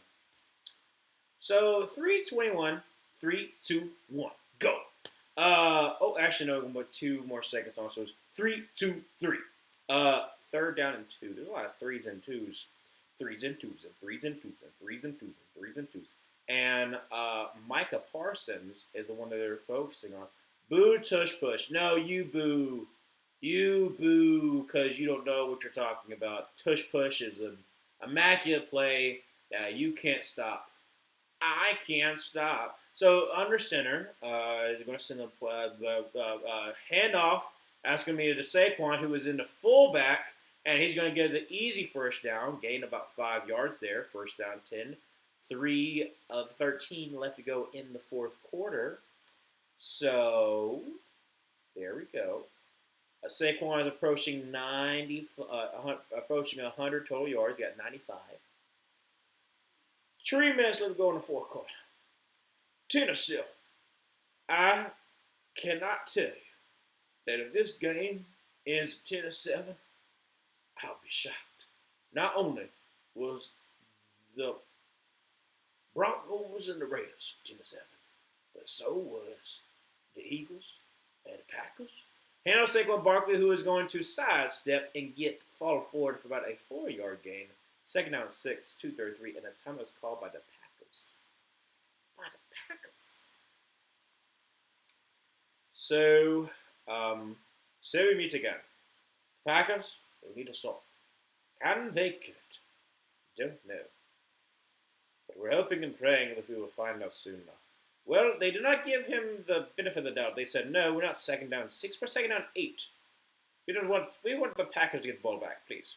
So, bad spot. My nose is stopped. Wow, money shot. Tush push is boring now. It's stale. Make them think it's a tush push. Turn out it's a Plash and Pia boot going for it all. Or Barkley run to the outside. Something mix it up. Sometimes they have done it like that. You know what I want? You know what I really want? I want a tush push where you got. All right, so this is what I want. Okay, I want you pretend like it's a tush push. Okay, and then you got Jalen Hurts. He gets the ball, and he starts to go forward, but then he just pitches it out to the left while he's going forward. Especially if you see, the edges not really paying attention. And then it's Saquon who takes it off to the left. Or, hear me out, okay? You take the ball and then you toss it back to Saquon. And Saquon goes back. And then he rears back. And then throws across the field because everyone is paying attention. Everyone is paying attention in the middle. And meanwhile, the other guys over here on the right just goes a wheel route, or hear me out, you just do the tush push, but without Jalen Hurts. And so, let's say you continue to do tush push, break out of it. Jalen Hurts goes over to the right. You have Dallas Goedert, who's about to be quarterback. Okay, he claps. Nope. Okay, then get back and then do like a QB sneak. There you go. There's your innovation right there. There you go. At least the game became a little more interesting. Yes, it did, and we needed it because I was going kind of crazy, and I'm still kind of losing my mind a little bit because I spent so much about it. Going to be second down 8, and play pass, and Micah Parsons is going to try to ram down Jalen Hurts, who throws out of bounds, and it stops the clock at 2:29. Let's go in the fourth quarter, third down and 8. Micah Parsons getting after Jalen Hurts. Wow. You know, I think I've seen that like twice a year or something. You know what I'm saying? Like, I think I've seen like that like happen a lot. I may be wrong. I might be wrong.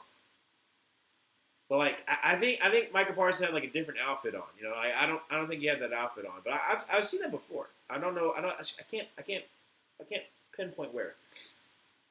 Third and 8. Are they going to call another timeout? No. 3, 2, 1. You better get a snap off. Snap off. Drops back to pass. Get immediate pressure and off his back foot. Incomplete. And that is going to bring up 4th and 8. 2:25. Let's go in the fourth quarter. Buddy, what are y'all doing? Why? Okay, okay. I don't understand. Why in the world are we, like, do you not want the Packers to call timeouts?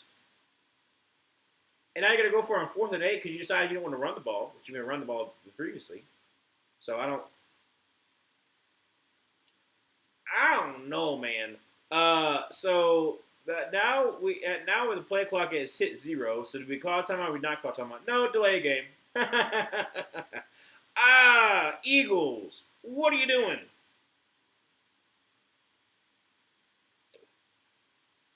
Pardon me.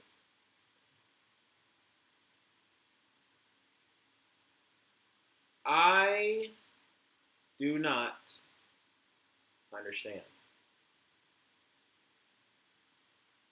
You give Packers 25 more seconds, technically.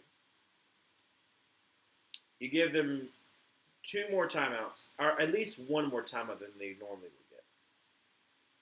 Because on second 8, you go to back-to-back passes, when you've been running the whole entire time. So I don't. Fair caught at the 10-yard line. Probably could have returned it, but it's fine. So if the Eagles lose, especially with like only a couple seconds left, you're gonna have to answer that.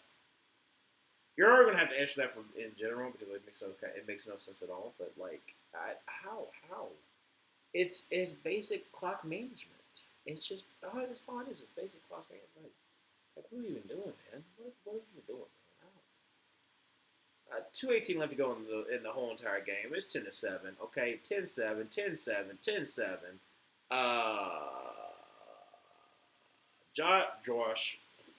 Jordan Love in shotgun formation with Josh Jacobs to his left. Jordan drops back and pass, throws, and not in the right spot. Okay, second down and 10. Odd. Very odd indeed. What time is it? Summertime. Anticipation. No, it's not. It's winter time. It's getting colder. Because it was in the 30s today. They're videotaping it. They're like, I'm going to get this on camera. Second and 10. Jordan Love, empty set. And drops back to pass. Is going to throw his back foot, and it's going to be incomplete. Try to get to Malik Heath, but it falls to complete third down and 10. 2:10 left to go in the fourth. Well, interesting. Nolan Smith with the pressure there.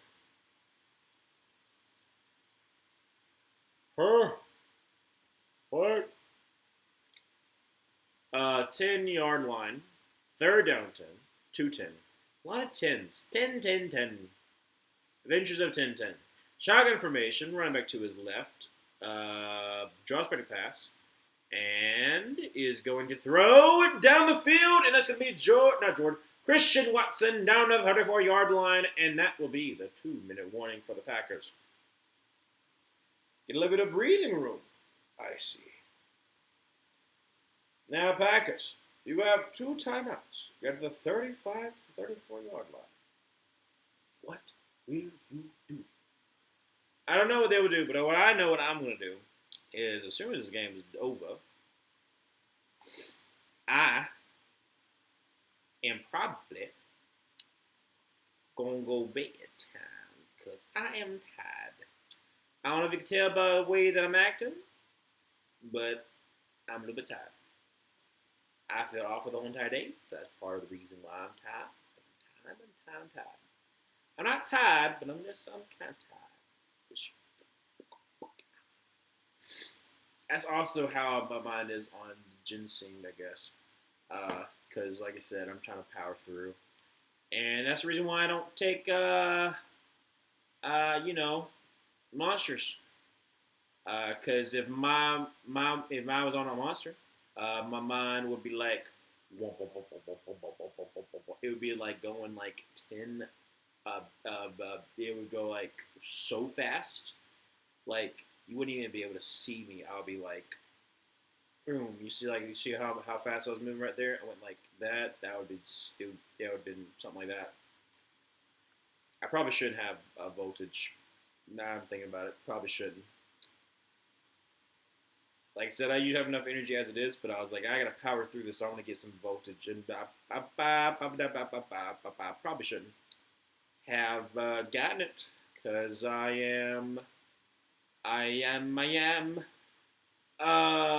Nacho Libre. I was 1 year for Halloween. That's my works right now. It's bouncing up around, bounce. I was about 3 Halloweens ago. Yes, 3 Halloweens ago, I was Nacho Libre. Had the costume and everything. Like I'm talking about like mask, and I shaved off my beard to just have the mustache. I hated it. Absolutely hated it. But it was by far my best costume I've ever had because I got so many pictures. Because so many people were like, "Can I take a picture with you? Can I take a picture with you? Can I take a picture with you?" So that was a hit. And then I did the Chief Ref one, and then I did Death. Draws back to pass. Jordan Love with pressure. Throws and behind Josh Jacobs. Second down 10, 156 left to go in the fourth quarter. 10-7. 9. Wow.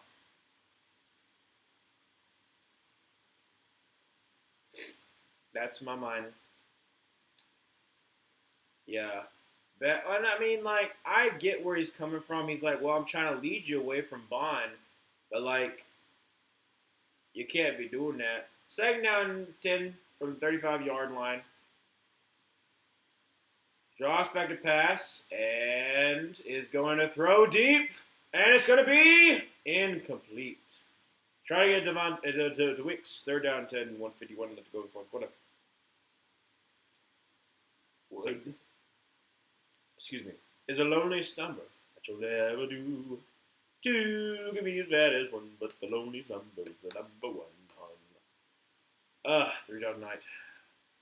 Wicks has been having a pretty good day, not gonna lie, but he burns Adoree Jackson, and then Adoree Jackson just bloop, plop it out. Beep. Third down and 10. Bunt to the right. Draws back a pass. Jordan Love's got time. Throws. That's be caught. That's about to the 40 and down to the 44-yard line. Clock continues to run down to 141, 140, 139. Fourth and 1. Huge right here. Jordan Love. Shotgun formation. Josh Jacobs to his right. And going to be a hand of Josh Jacobs. A flag is thrown immediately. Is it offsides or is it false start? It could be offsides. And I think it's offsides from Jalen Carter. I'm calling it now. Offsides. Jalen Carter. He got back there too fast. Tell me it's real. Illegal formation. Oh.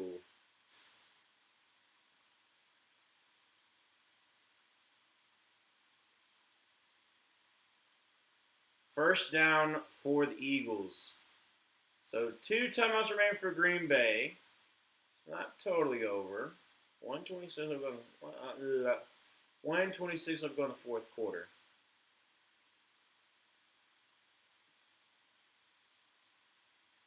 Yeah, and Phillips the one who caused that fumble. Great pickup, Howie. All right, so now we're going to commercial break. 126. Let's go fourth. 2 timeouts for the Packers. So the game's not over, but could be interesting.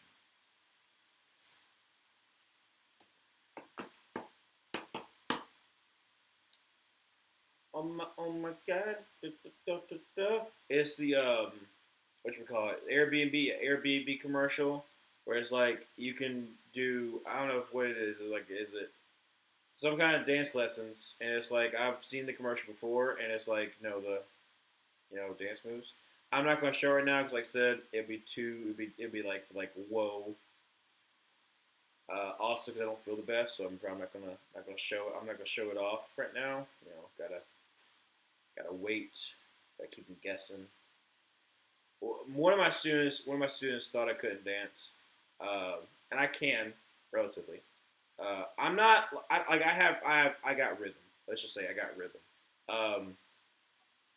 I'm also good at weddings, so you can contact me if you go to a wedding. I bring the party. That was also very cringe that I just said that.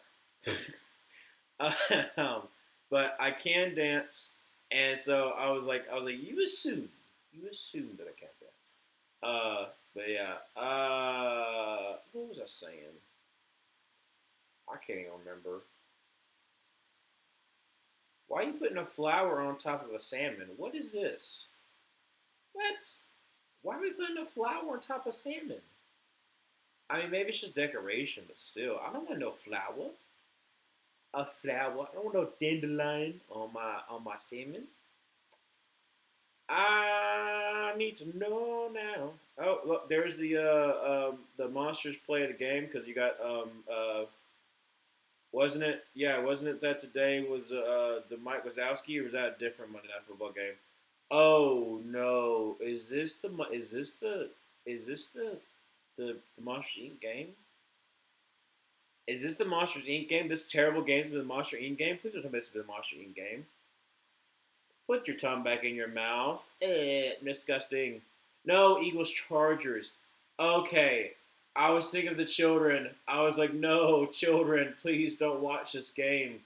So Eagles at Chargers on Monday night, and December 8th will be when they have the Monsters University, Monsters Inc.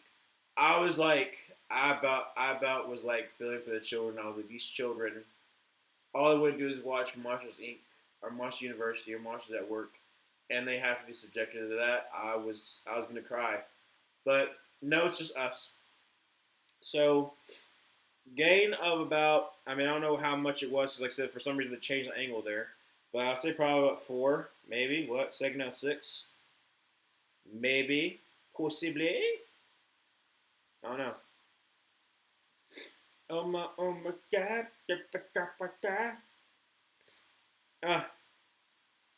It's like, just like stuffed. It's like stuffy right there, so it's like stuffy.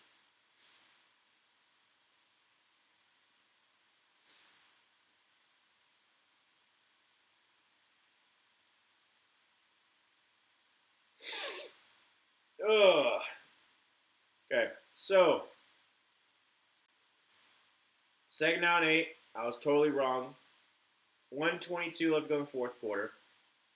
Hurts, 2 tight ends to the left, overloaded on the left. Going to be a handoff Saquon Barkley. Going to try the right side, and great job of the Packers. They're only getting 1 yard.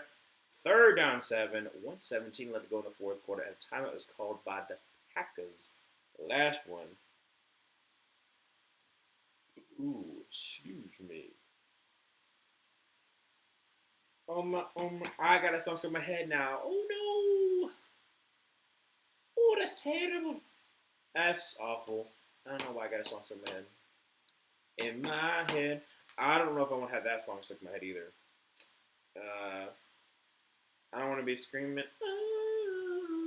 You know, that song, was it Jason Derulo? Yeah. In my head, because it's technically in my head, the radio edit, and then in my bed is the actual song. But obviously, for the radio edit, you're going to be like, well, we don't want to have it in my bed, because that's kind of, kind of like saying a certain thing we don't want to be saying. So, yes. That was also very cringe. I'm so sorry you had to hear that. That was where my mind went to. So, third down 7 from the 36-yard line, under center. Going to be a handoff to Saquon. He's going to try the right side and great crash down. Only get a yard. Fourth down 6. Clock will continue to roll. Rolling down. 1 minute, 59, 58, 57. So when we call timeout, it will be about 31 seconds left to go in the game. 4th and 6.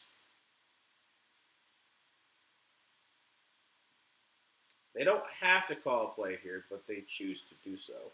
40 seconds. Jalen Hurts shotgun formation. Probably wanted to try to jump off sides. Yeah. So 33 seconds. I was completely wrong. I said 31. My bad. 33 seconds left. Look at the Eagles' upcoming schedule. We've got Lions, Cowboys, Bears, Chargers, Raiders. Should beat the Raiders. Bears, I think they can beat the Bears. No, this kind of performance, so this was terrible. Lions gonna be hard. At Cowboys gonna want to get their revenge. At Chargers, I don't know who they are. Who are they people? Who are they? I don't know. I can't get a pulse. Can't get no pulse. So what I can get though is from a 35-yard line, 33 seconds left to go in the fourth quarter. Hurts in shotgun formation with Saquon Barkley to his left. Gotta get the first down. Draws back a pass and get pressure. Throw goes back foot for the end zone. And incomplete. 27 seconds left to go in this game. Packers take over. Jordan, what you gonna do? You know, Dobie, the more and more that I see your message, the last message you said, at least the game became more and more interesting. It definitely has. It definitely has. It's been wild.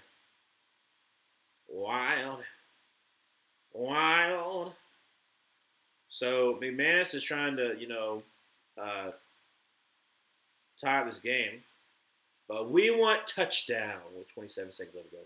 Are we going to get it? Probably not. But we would love to see it. So from the 35-yard line, no timeouts, 27 seconds, shotgun formation. Draws back to pass. And Jordan Love is going to step in the pocket, is going to throw deep down the field. Oh, incomplete.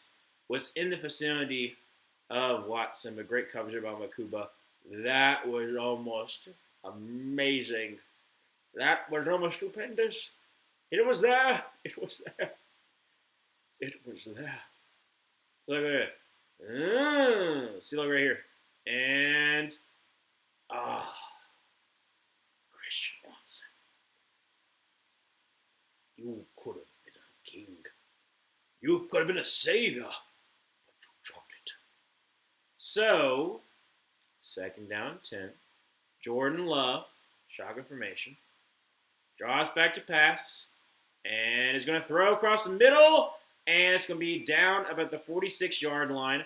12, 11, 10, 9, 8, 7, 6, 5. Clock down. 5 seconds. You can try for an out. You can try for like basically an out route. And no, they're going to bring on McManus. So McManus on for a career long. This is a 65-yard field goal. Yeesh. Well, 64. His career long 61. Oh, baby. McManus. Are we going to go to overtime or are the Packers going to lose?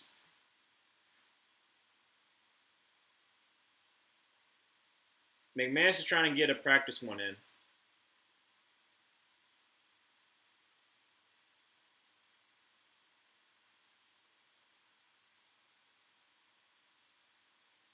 What happened?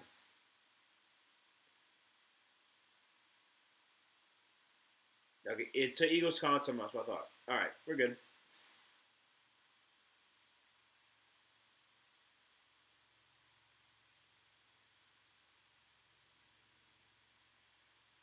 All right, so they got a practice one and he missed.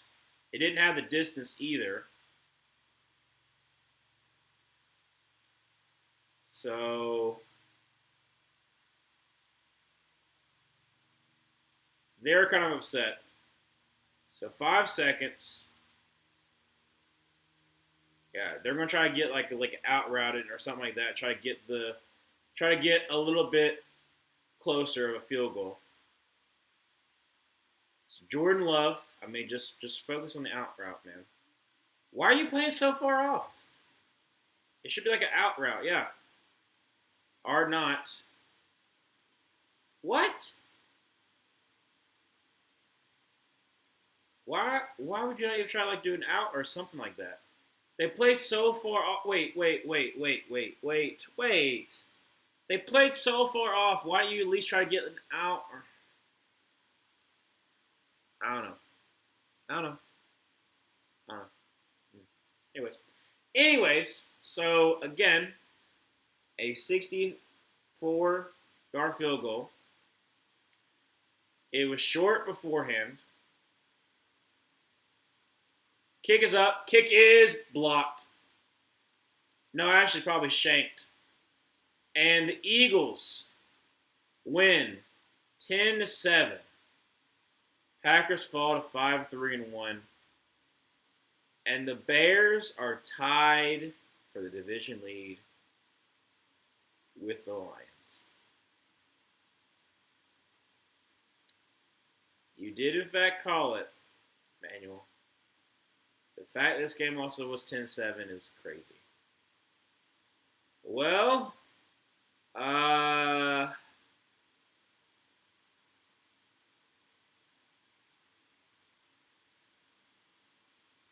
was that blocked or was it just shanked? It looked like it could have been just shanked. Let's see. Guy gets substitute teacher, then it looks like it.